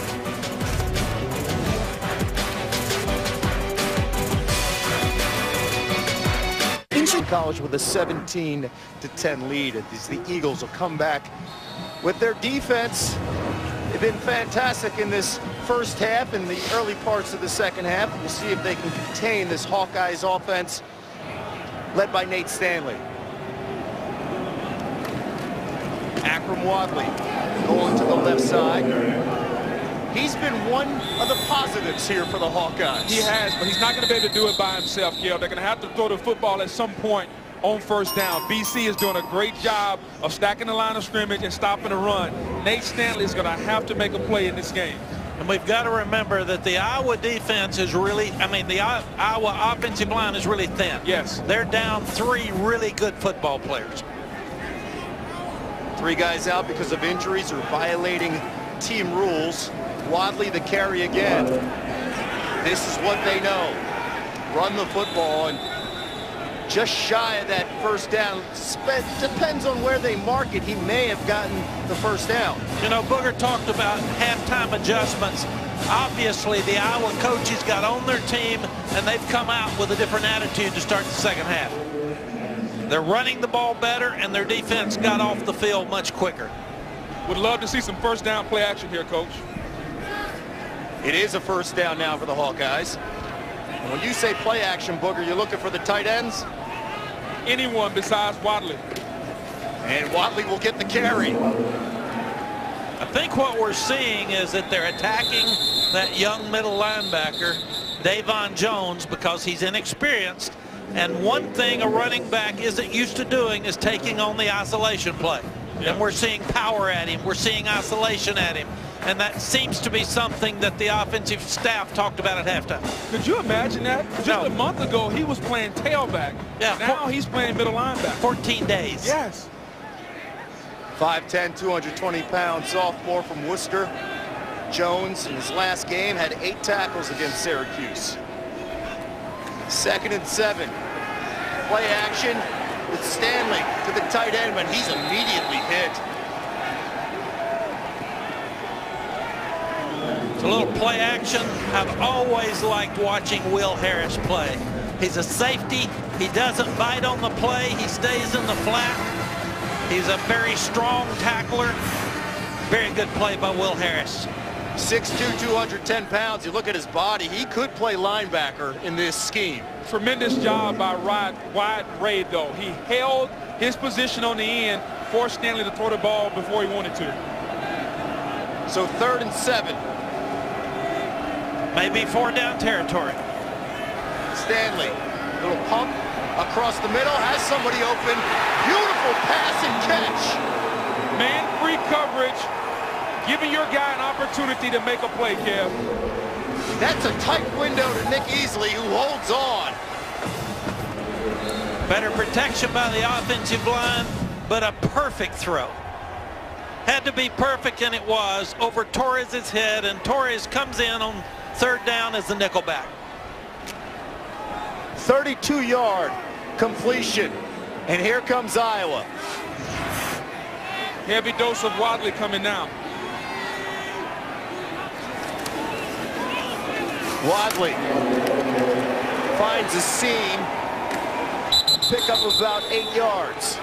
This is the first time it looks like Iowa's offense has had some momentum in this ball game. It's 4 down territory too, guys. I honestly think that they're going to run the football here. Going no huddle right now. Wadley, the local kid, will go in for the touchdown.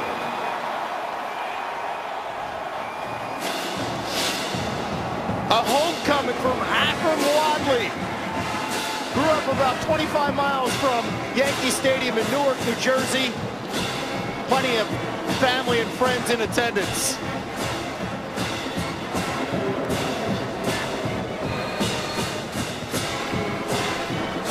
Wadley scored the touchdown, Kev, but it was all set up because of the big play in the pass game. Stanley had to throw the football. You're not going to matriculate the ball down the field 3 yards at a time against this defense. You have to make a play in the passing game. Stanley did. Wadley converted. That's Iowa football. Well, and Iowa came out of the dressing room, long kickoff return, really good field position, and then started running the football, little play action, hit the ball deep, runs it in. It all began with that field position led by Wadley on the return. Their defense holds BC, and then they get the chance to respond. The extra point is good from Racinos. Nate Stanley, beautiful ball to Nick easily right there. And Wadley will go in for the score. Tie things up at 17 apiece.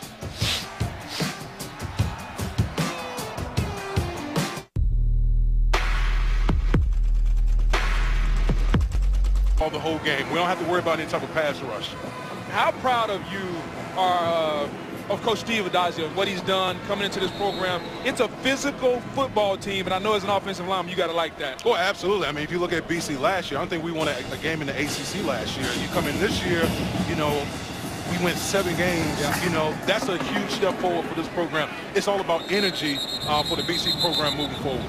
For real, Damon, you ain't cold at all? You're not cold one bit? He cold as I don't know what. Man, I got a lot of insulation, okay? I'm okay over here. I'm good. I'm good. What's the coldest that you've ever played a game in, the conditions? Oh, that's easy. When I played with the New England Patriots, we played in a divisional playoff game against the Tennessee Titans. It was like -13. -13. And the wind chill was like -20, like 20-something. It was, I didn't even care if I won the game. I was just ready to get it over with. Booger, how about yourself? He's giving us the offensive perspective as a defensive player. The coldest conditions for you environment-wise? Green Bay, Wisconsin, the actual temperature was 0. The wind chill was -15. The sun was out. But the great thing about playing in Green Bay, it's a football stadium. So the field was not frozen because they had the cars underneath the field. But as a defensive guy, Kev, you have no traction. You can't get any grip. And more importantly, if the scores get out of hand, you don't want to hit anybody whatsoever. At all, huh? At all. I'm watching the clock. Yeah. A lot. You're watching the clock right now. 7:06 here in the third quarter as Parker Hesse with the deflection. So they'll go back to the running game. And Damian, when I mentioned the running game, it begins and ends with number 2. I mean, a special talent with the freshman A.J. Dillon. Yeah, he is. You're talking about a war daddy at the running back position. This guy's 240 pounds. And listen, on a day like today, I don't know if too many defensive backs or defensive guys, period, that want to come up there and stick it to a guy that size. Boston College does not need to give the ball up. They need to make a first down here. Dillon, left side on 3rd and 4. It's another big stop from the Hawkeyes defense. Ben Neiman, Hesse as well on the stop. Kevin, I hate the cold. We're playing Oklahoma one day in the middle of the season, Cotton Bowl. We're freezing. We've got all of our jackets on. We're bundled up. Oklahoma's got nothing on. They kicked our rear ends really good. We go to Kansas the next week, and I said, okay, no jackets. No cover up, no nothing. We go down 10-0. I said, get my jacket. I am freezing. We're going to get our rear ends kicked. I'm at least going to be warm. It's amazing how coaches think of those things. It's the jackets. What you got? You guys should freeze. You'll play better. Mac, did you win the game? 51-17. Oh, that's why I told I was warm. Against Kansas. Yeah. It was against Kansas. Yeah, but we were down 10-0 against Kansas, too, by the way. We got a tie game here from the Bronx. More after this.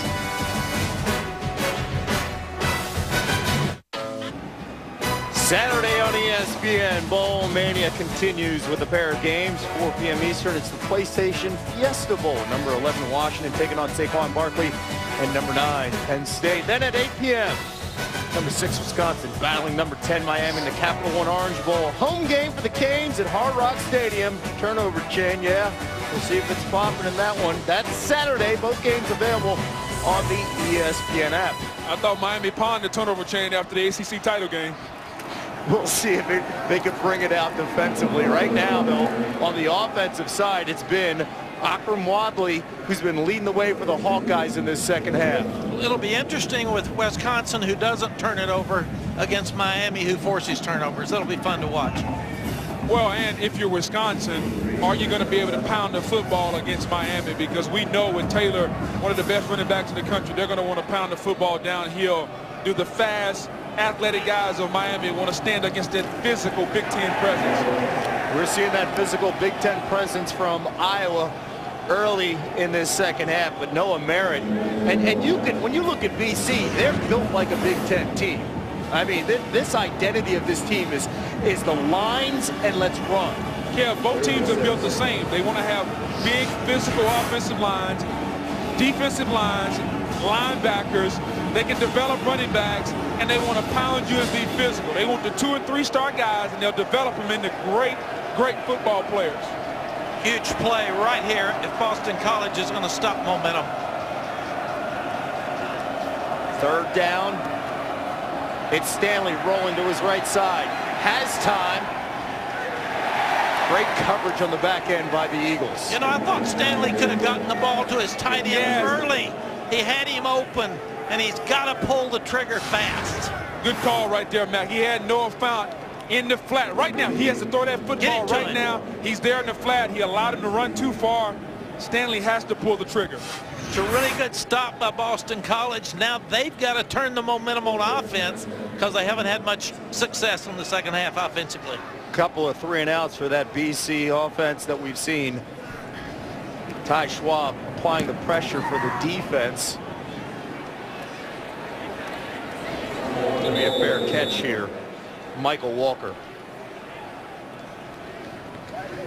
Let's take a look at the Bowl Challenge Cup standings brought to you by Progressive, and they go by win percentage. So the ACC standing at 2-0 at the moment, with the chance to go potentially 3-0 after tonight's contest here in the Bronx. You know, it's amazing how we all look at the Bowl Challenge Cup and look at the conferences, and we look at bowl season to give us an indication which conference is the best. And to me, that's the worst thing you can do, because teams have had a month off. They're not the same team. You have players that aren't playing. I know we want to figure out who the best conference in the country is, but in my opinion, bowl season is not how you do that. How do you do it? How do you determine the best conference here, Booker? Well, I think everybody has a different metric here. Some people look at the top and see how top-heavy the conference is. Some people look at how deep your conference is, meaning what is your best bottom dweller. I personally like to look at the top. Prime example, I thought the ACC was the best conference all season long. The Big Ten was right there with it, and you had a lot of Big Ten teams that were up for the college football playoff. It was a down year kind of in the ACC, but look at the playoff. The SEC, excuse me, has 2 teams in the playoff. And that was a great example of looking at a team. They've lost 5 straight bowl games, but they've played teams better than them in those 5 games. You got to be lucky to get your right matchup in bowl games. Well, we got a tie game. We expected a close one. It's been delivering so far.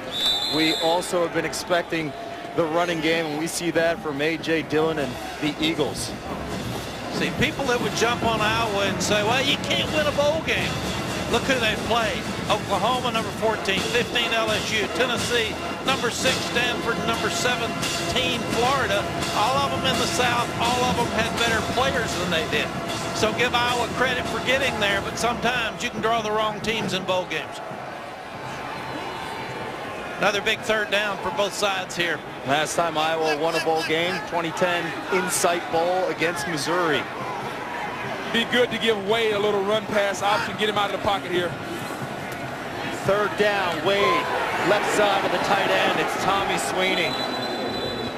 And that's a first down for Boston College. This is a really good pick play.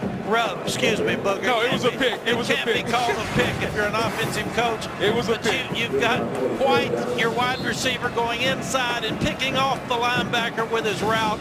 And then you've got Sweeney catching the ball for the first down. Very good design of the play for Boston College. They'll go to the ground game once again, up the middle. It's Dillon, a pickup of about 4 yards. Cedric Lattimore with the stop.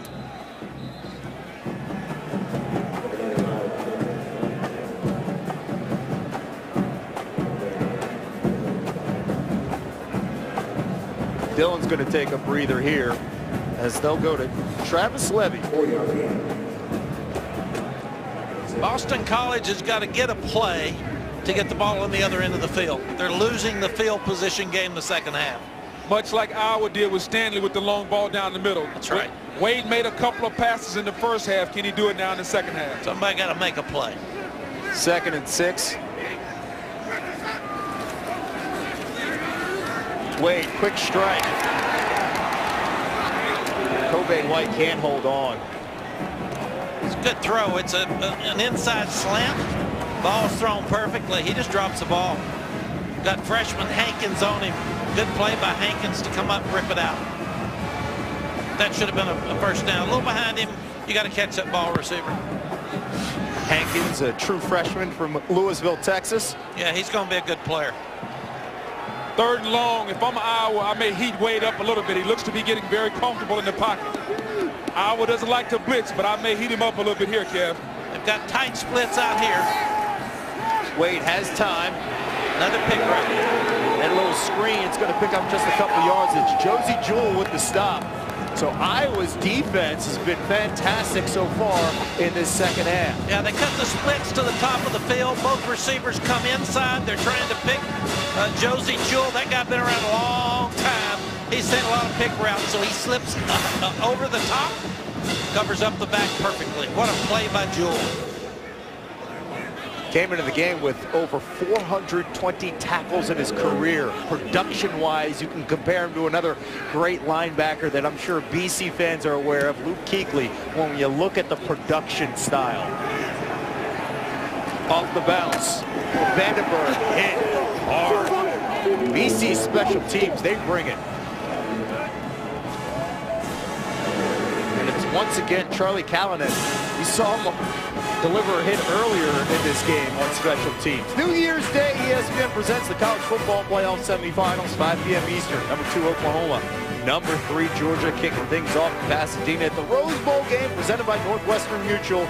Then it's number 1, Clemson, and number 4, Alabama in the All-State Sugar Bowl from the Superdome in New Orleans. Both games streaming live on the ESPN app. You see the matchup of the quarterbacks, Kelly Bryant, a fantastic season, taking over the Clemson offense.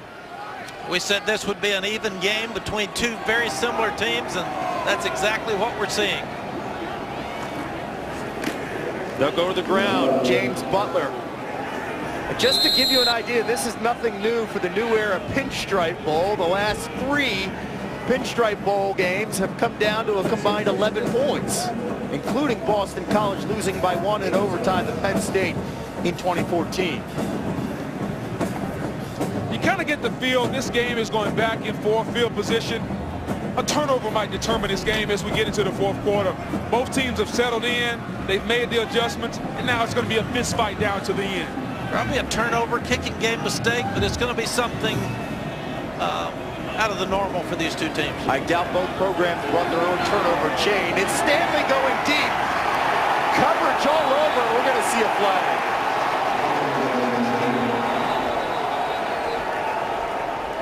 TJ Hawkinson down to the ground. Isaiah McDuffie applying the pressure.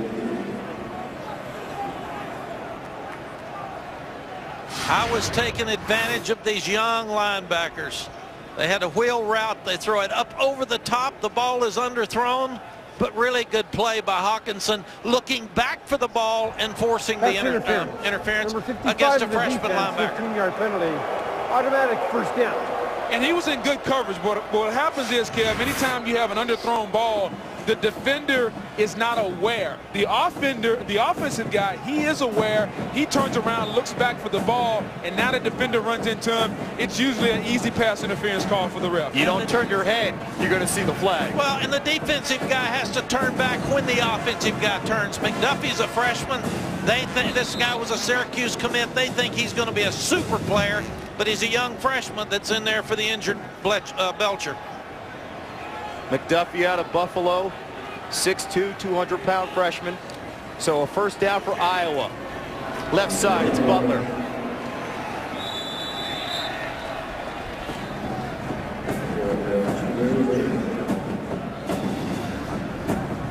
Looks like they're going to let the clock run off here to close out this third quarter, and it's been all Hawkeyes so far in this second half. I love it when you go to the fourth quarter. Everybody holds their hand up, signaling the number 4 right now. As we're about to dominate this fourth quarter, Cam. Well, and when you look at it, I was outscored people 113 to 57 in the fourth quarter. It's their quarter. So they can hold those 4 up and feel good about it. We're at the end of the third here at Yankee Stadium. We'll be back after these messages. You're watching the new era Pinstripe Bowl. Welcome back to Yankee Stadium. Football in December. The new era Pinstripe Bowl 2017 style featuring Iowa versus Steve Adazio's Boston College Eagles. We're tied at 17 apiece. Kevin Nagandi here alongside Mac Brown, Booger McFarland, and Jen Latta. Glad you are joining us as we start the fourth quarter. Iowa, a 2nd and 9. That unbalanced line, Kevin, moved the tight end over to the trip side. It's Butler. Couple yards here. They have dominated the second half. A completely different team that has found their identity, and that is running the football. But as you guys have mentioned, we saw it on their drive where they scored a touchdown. Stanley's going to have to make a couple throws. It's important to know they're running the ball well, but it was all started by Stanley making some throws. And at some point, if a turnover is not going to decide the game, one of the quarterbacks is going to have to make a play. Stanley has proven he can do it in the second half, Wade in the first half. And maybe on this specific down, 3rd and 8, because he made that big 32-yard throw on a third down. Their only conversion of the game. It is Wadley. Wadley wide open. That's a first down and more. Blown coverage by BC there.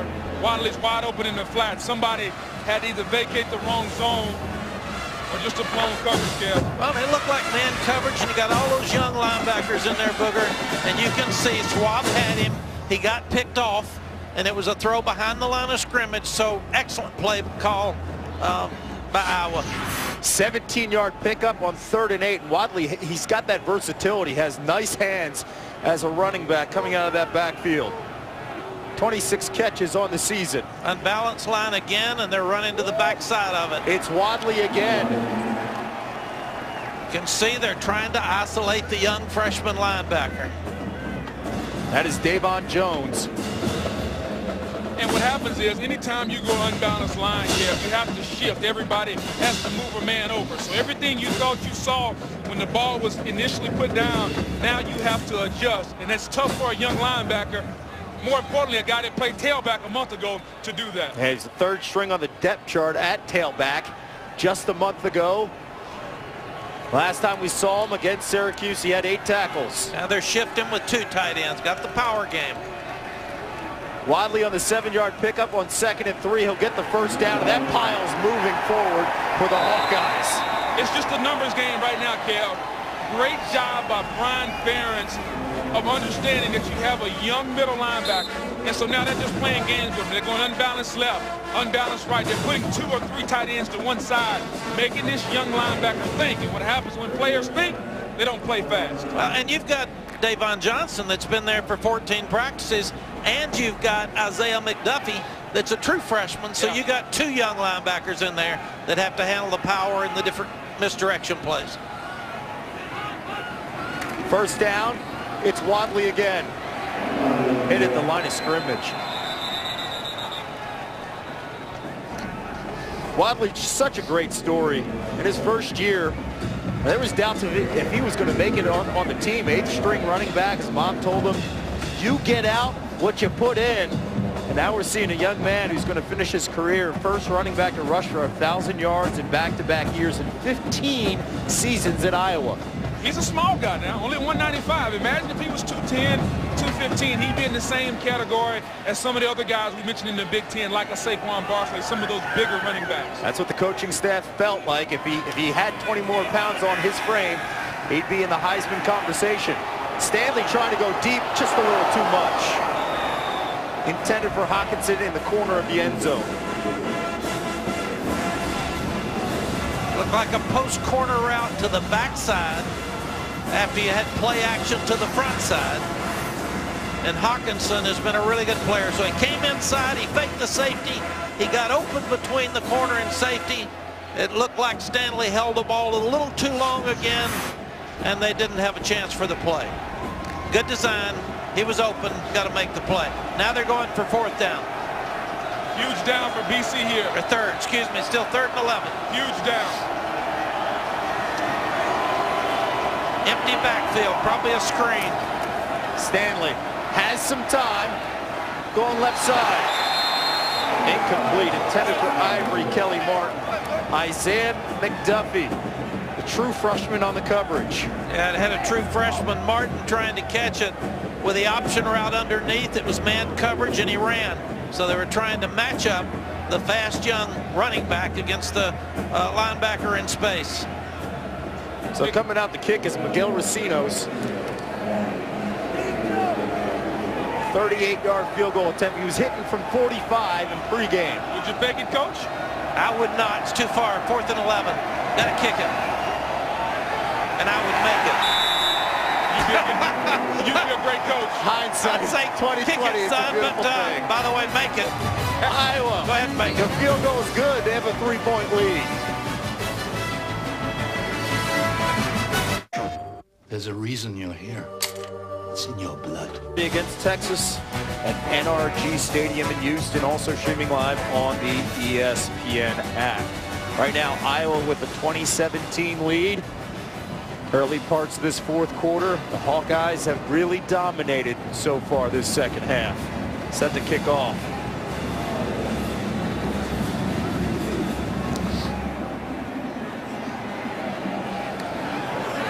Michael Walker on the return.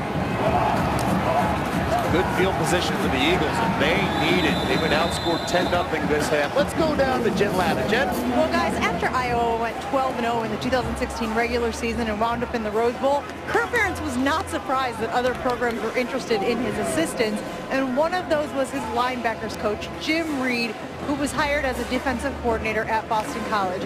We talked to Jim earlier this week, and he was incredibly complimentary of all those kids at Iowa who he coached, telling us he wasn't sure if he was going to see them until game time, but he actually ran into a number of them at the 9/11 memorial earlier this week.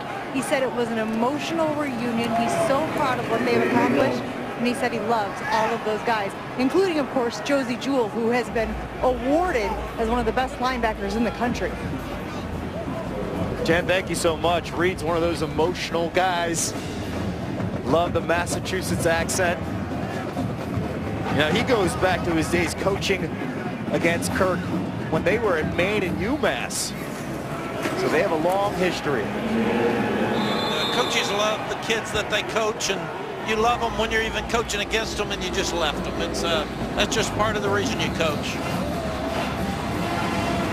So 3rd and 4 for BC. Just 1 first down in this second half. They've run 14 plays for a total of 41 yards in this second half. Wade on 3rd down, rolling left side. Finding the tight end, Tommy Sweeney, and Sweeney's on the move! He has daylight! Tripped up inside the 10-yard line. Amani Hooker with the basically game-saving touchdown tackle right there, because in a game like this, every touchdown matters with 10 minutes to go. You've got 2 tight ends. You fake it to your back in the run. You have the naked boot out to the field, and you hit your 2nd tight end underneath Sweeney. Your 1st one's in the flat for a huge gain. Great play call by Scott Leffler. Came up with a play when he needed it. And the play call here is really easy. Give it to number 2. Number 2. It can be right or left. He just changed the direction. It is Dillon. False start. False start. You can't do it. Look like left guard. Too much time at the line of scrimmage. I understand you're checking the plays. Those big guys get out in the stance. They're ready to go. I agree. False start. Number 72 of the offense. 5-yard penalty. First down. I didn't like changing plays at the line of scrimmage on the goal line. I didn't like motion and shifting much. because of that same thing. It's not worth the 5 yards that you lose. Penalty on Alec Lindstrom, the freshman from Dudley, Massachusetts. Still a 1st and goal here, and it's number 2, and that is Dillon left side. He's hit immediately. You really hurt yourself with a 5-yard penalty to start the series. You got momentum. You cannot have negative plays. And if I'm the BC coaching scale, the down I throw the football on is now 2nd down. I don't wait until 3rd down. I want to throw it now on 2nd down with Wade. It's less predictable. And you've got to trust your quarterback because you've got to keep the right to kick if you can't score. Yes. No turnover here. 2nd and goal from the 12. Wade. On the run. He'll pick up about 6 yards. Josie Jewell with the tackle. 2 great players. Josh Jackson, All-American, coming in, and Josie Jewell. Your superstars step up in the end when they have to. That tackle by Hooker playing a big part. Are we talking 2-down territory, guys? No, because the score is 20-17. I think if you were down 4, maybe you go for a touchdown, but you got to tie this score up and keep the game going back and forth between the 2 teams. You look at a sprint to the left, you're probably going to throw to your tight ends. Wade feeling the pressure to the end zone. Incomplete. Now you got to go field goal because you're too far with a 4th and 6 or 7. Intended for Kobe White. And I bring up the kicking situation because we've seen Boston College go through some struggles with the kicking game all season long. Yeah, this was a hollow route to Kobe White in the corner. Timing was not good. It didn't give them an opportunity to score. 24 yards out for Lichtenberg. Kick is good. No surprise, we have a tie game here at the New Era Pinstripe Bowl, Yankee Stadium, with 8 minutes to go. More after this.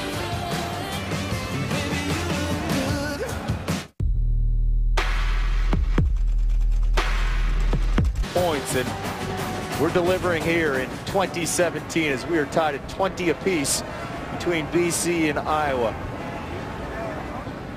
Kickoffs have been tough for BC, so I would definitely kick it to one of the big guys. Don't kick it to that fast guy in the back. That is Wadley, who's been fantastic, by the way. Reminding you, tonight on ESPN after the Texas Bowl, you won't want to miss SportsCenter for an exclusive conversation with Nick Saban. Looking forward to that, guys. It's going to be interesting to see how Saban approaches this game. Jalen Hurts, the more experienced quarterback, Kev, but he struggled throwing the football down the stretch. So I definitely want to see how Alabama approaches this game. I think this college football playoff, to me, is the most evenly matched playoff we've had so far. If I told you any of the 4 teams won, you'd be not surprised. It's a fair point there. You look at all 4 teams, and we got a flag here on the kickoff return. During the return, holding number 26 of the return team, 10-yard penalty, 1st down Iowa. Reminding you again, tonight on ESPN after the Texas Bowl, you don't want to miss SportsCenter. That conversation with Nick Saban, plus a look at how Kevin Durant has taken another leap forward for the Warriors, which is just scary, and why Villanova has the ranking but not the respect at number 1. All that and more. SportsCenter after the Texas Bowl on ESPN and the ESPN app. Boston College has taken some momentum here, so it's important for Iowa to turn it around, get better field position. James Butler with the carry. Immediately stopped. That defensive front for Boston College, they have played lights out this game. It's an amazing feat for them to play with the experience they've played today with at linebacker and still be able to stay in this ballgame. Well, I mean, it's unbelievable. And I think they've done it, Mac, because of Wyatt Ray and Zach Allen. And, you know, those 2 guys have controlled the line of scrimmage. And we haven't even talked about Ray Smith, their best inside guy. The defensive front has played a great role in the game today for BC. On the left side, it's Wadley, and he's taken down from behind. outstanding night from Noah Merritt from Sparta, New Jersey. And Booger, you described he's got a little twitch to him. What does that mean? Noah Merritt, he's a former wrestler. He's got a little twitch to him. I mean, he's a guy that can get from point A to point B in a hurry. That's an outstanding play right there. Those are plays that'll get him playing on Sunday, Kev. He's played as well at the line of scrimmage tonight as anybody in this ballgame. He's made a lot of penetration plays. Big third down here for Iowa in the offense.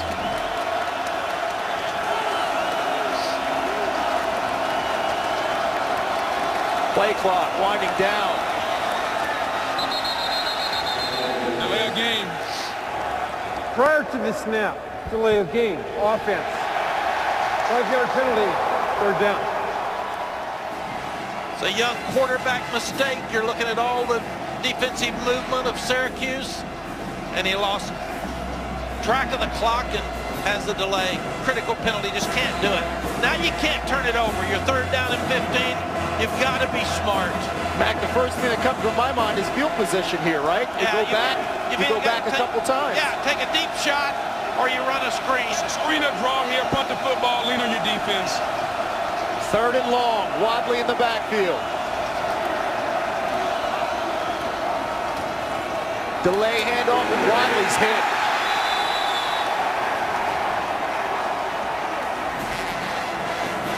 And now, guys, we're looking at 6:03 left in the ball game, so this clock is becoming a factor too. Once again, hands the ball up inside. That front seven is playing lights out. Guys read the draw play well. Looked like they knew it was coming and made a solid tackle. Now you try to return it. You don't come after it because you don't want to give them a chance to have the first down with a roughing penalty. Get the punt off.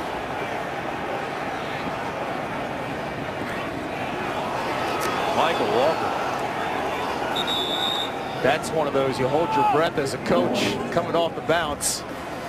So Boston College and their offense have come out. Good field position, tied at 20. Just over 5 minutes to go here in the fourth quarter. Never. McFarland, Jen Latta on the call. BC with the football in great field position. Coach Adazio's told this offense, let's finish the game on offense. Defense, got to get a 3-and-out book. Got to get the ball back. 5:22 to go in this contest. It's Dillon. He's had a quiet second half so far.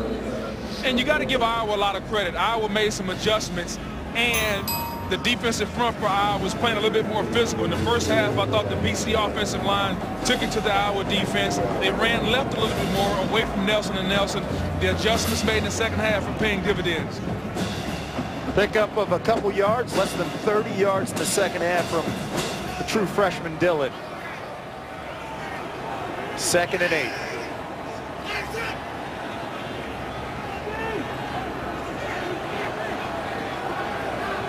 Wade at the line. You see the slip by Dillon in the backfield. Wade has plenty of time going to the outside. Was it a catch? No. Uncatchable ball. Uncatchable ball. Tommy Sweeney there. Ben Neiman on the coverage. And Sweeney's been Wade's favorite target. 6 catches, 130 yards, a career high in receptions and yards. And Ben Neiman's dad, Jay, played for us at Iowa State. His dad's the defensive coordinator at out at Rutgers, so he knew he could push him out of bounds. He didn't want to push him inbounds. You coached at every school, right? I moved around because of sickness. They got sick of me and I moved. I love it. 3rd and 8. Wade in the pocket, losing the football. I think that's a fumble. Anthony Nelson forcing the turnover.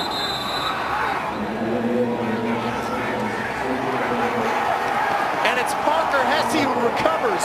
We were waiting for the big play. There is no penalty on the play. The beanbag was to have been dropped. There is no foul in the play. First down. The big break for the Hawkeyes defense. Tremendous play by Nelson. He's got 6 sacks and 8 tackles for loss on the season, but none more important right here. That's just an effort sack right there. He doesn't give up on the play, and then the 6'8" frame, the long reach with the arms, knocked the ball out of Wade's hands. Unbelievable effort, hustle, and athletic play by Nelson. And Booger, he beat the best offensive lineman for Boston College, Lindstrom, in a very difficult situation. What a play. What a play by Iowa. That was Iowa's first sack of the game. What a time for them to come up big, that front line, and force the turnover. Now you've got man-free coverage, man all over the field, 1 free high. Love play action throwing on first down here. Wadley in the backfield. He'll get the carry. Has that burst of speed, left side, still running. Inside the red zone. The Newark native in front of many family and friends. And a sprint formation. He ran a trap up inside. He breaks through the front 7. Really good tackle by the safety. Very similar to what the New England Patriots do. You bring the tight end down. We see it a lot when they bring Gronk inside on the wham play. You can tell that Kirk Ferentz and Brian Ferentz have been talking to Bill Belichick and Josh McDaniels. Well, and Brian actually worked for Coach Belichick some, so there's a lot of influence with the Patriots on the staff. 27 yards on the pickup for Wadley. Now you've got your field goal. You've got 3:40 left. Be smart. He's got him wide open. Stanley rolling right. The connection. Touchdown, Iowa. Nate Weeding. I'm surprised they took that long, Kev. He was wide open off the initial snap. Stanley just had to get comfortable and throw the football. Then it was an unbalanced line, a seam route by the tight end, Hawkinson. And I, like you, Booger, thought that Stanley waited too long, but he got it. We can see him turning up here. I think it's a touchdown. See if the knee hit. That ruling is now under further video review. I think it's a touchdown. Once again, a great play call. First down, unbalanced line, power look, play action to his tight end. As they look under the hood, let's bring in our supervisor, rules expert, Jack Follier. Jack, what are you seeing? Well, it looked to me like his right forearm hit the ground first, which would cause the ball to be dead. Now, the question is, when that right forearm hit the ground, where was the tip of the ball? Was the tip of the ball across right there? Was the tip of the ball across the goal line? Again, we don't have a shot right down the goal line, which we need.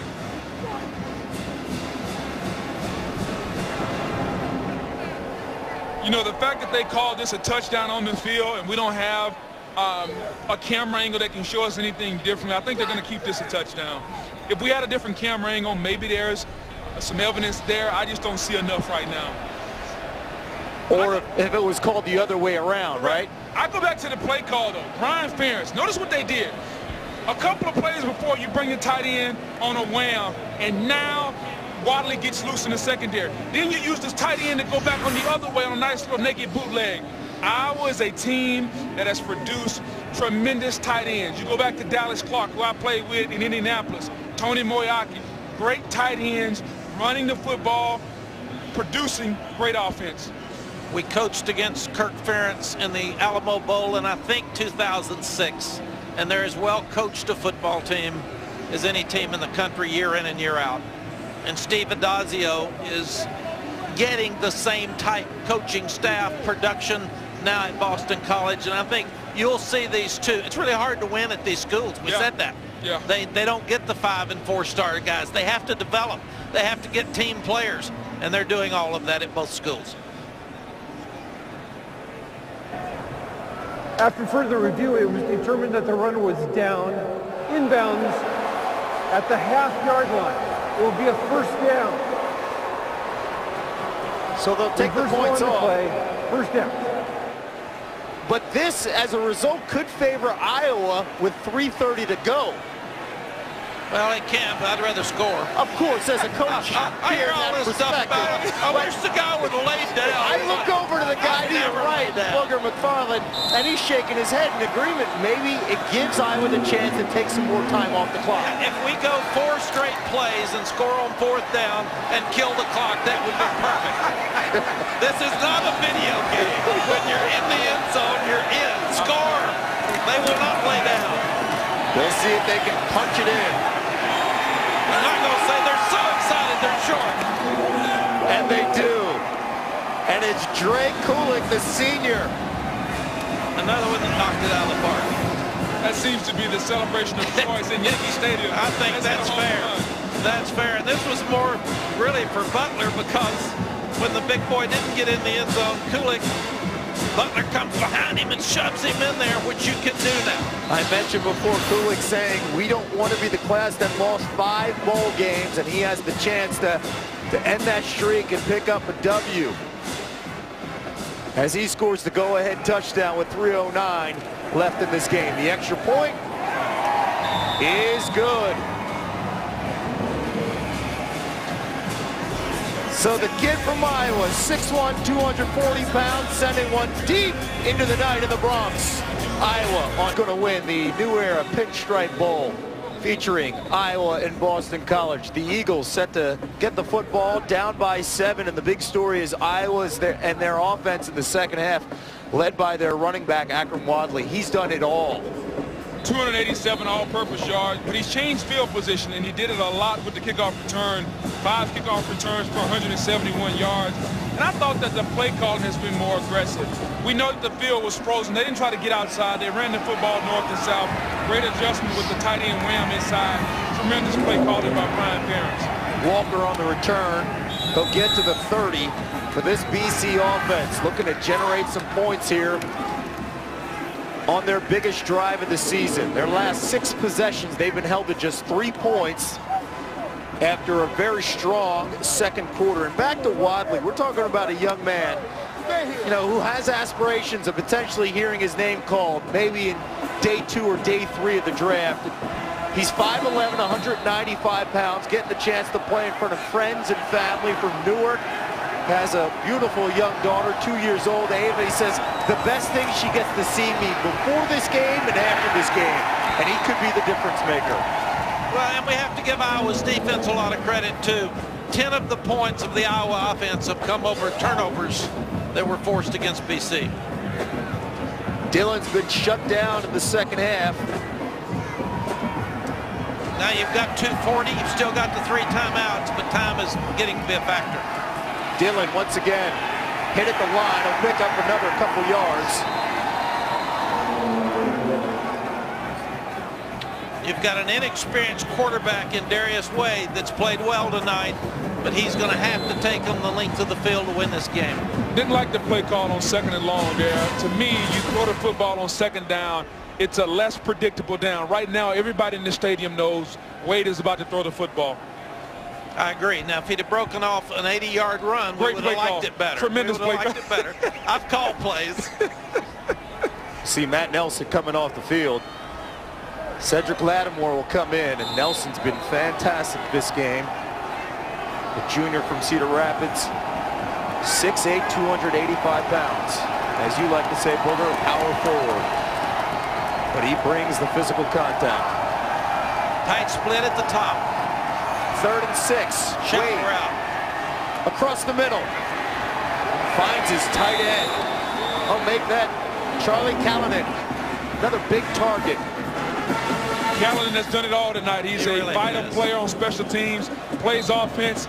He is the epitome of what a BC guy is all about. Now we're going faster. From Westfield, New Jersey, 6'4", 235, getting that first down. There's that turf. It's like skating.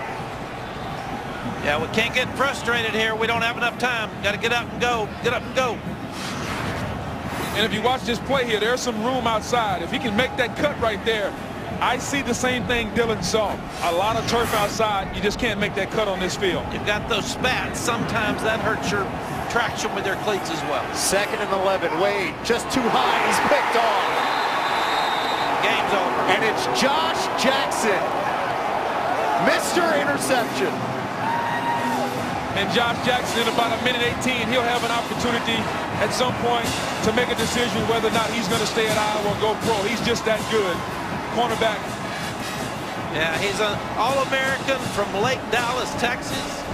His sister Katrina actually ran track at the University of Texas. He's a great player. 8th interception, guys, and now he leads the FBS. It's a high inside throw. Guys wide open, but what a play to finish this ball game. Boston College has 3 timeouts. You've still got to probably make a first down here, but you're in good shape. Take care of the ball. Both hands on the ball. If you're Boston College, you got to strip it. 1:18 to go. Stay in bounds. That's the key here, working the clock. You know, Kev, there's an old saying I live by. Water usually finds its level. And Darius Wade, he played up and he played down. But what did we come into this game saying? He's not that accurate of a thrower. And in the end, the inaccuracy of throwing the football cost him an interception. Just a little too high. Jackson again. Guy we haven't talked about too much because he's that good on his side. I don't want to say it's an island, but he's that good. Well, they went away from him tonight. That's why you didn't see him much, but he made the play of the game. And for Boston College, when they lost Anthony Brown, he was their guy. Yeah. He was a great quarterback for them. Darius Wade was a graduate. He's hung in there. He's had a great attitude. He did a good job tonight, but like Booger said, came up a little short. Jackson, one of those guys, of course, projected by many. Todd McShay, 20th pick on Mel Kiper's big board, 25th at this time. So they'll go to Wadley. Hold on to that football. That's what the Hawkeyes are saying. As they hold on to a 7-point lead. Let's take a look at Akram Wadley's night. As I mentioned, a homecoming for this young man, 25 miles away from where he grew up, playing at Yankee Stadium, and he set the tone with the kick returns. Well, he can do it all. He can play on special teams. He can be a punt returner, kick returner. He can run from the eye. He can catch balls out of the backfield. Almost 300 all-purpose yards tonight. He's been the best football player on the field. When we came into the game thinking it was A.J. Dillon, Akram Wadley has showed us he was the better running back tonight, all-purpose. He made him some money tonight with the NFL. Yeah. He's the Capital One player of the game, and you know, he weighs 195 pounds, and the coaching staff talked about, you know, we wish he ate. He was eating as the night progressed, but it's very odd to find a guy playing football on the college level who's not eating. Nobody ever told me that, Kev. You never had to worry. In the history of life, no one ever told me, son, I wish you'd eat. They start paying him that money, he'll eat. I'll eat for him if you'll pay me. It's Butler there on 3rd and 14. Clock stops at 1:01 as BC using the timeout. It's a good job by Boston College of not giving up there and just laying down. Great job by the defense with a 3 and out. They used their timeouts. Now they're out of timeouts, but in college football, a minute 1 is a lot of time. So they have a chance. Because when you get a first down, the clock stops. Yes, you got a chance. So Darius Wade has one more chance to get a good drive in there. And if I'm Iowa, I do not kick it to Michael Walker. I kick this one out of bounds, or I kick it way right or left. Don't give them a chance to beat you on a special teams play. We go back. Boston College told us they thought they had a chance to block a punt during this ball game. Well, here's their chance. Looks like they're coming after it. And the punt, fair catch there, signal by Walker.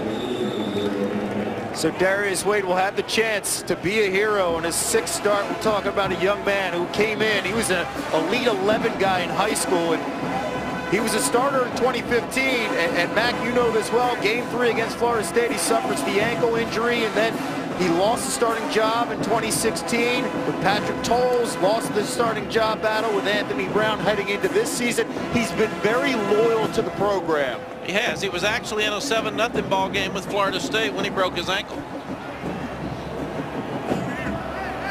We'll see if we get that sense of urgency. And as Booger said, he's done a good job tonight. For it to be considered a great job, he's got to take this team down to score. Less than a minute to go. Wade. Incomplete. That'll fall short. And there's a situation where he had number 32, Hillman, matched up against Josie Jewell. That's a matchup, in my opinion, that favors BC. Get the football, make Josie Jewell cover in space.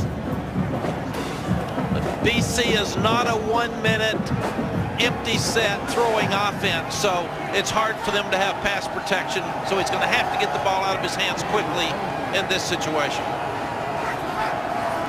Wade has time, trying to step up across the middle to his tight end. You've got to go fast. Short of the chains, clock's running. You can't spike it here. Make sure you get a play. You got to run a play. You cannot spike it here on third down. You got to keep the chains moving. And with his inexperience, he hasn't been in the 1 minute offense a lot. 3rd and 3. Wade. Sack's a killer. That's a killer. Got to get up, trying to get a deep ball. Anthony Nelson and Parker Hesse there.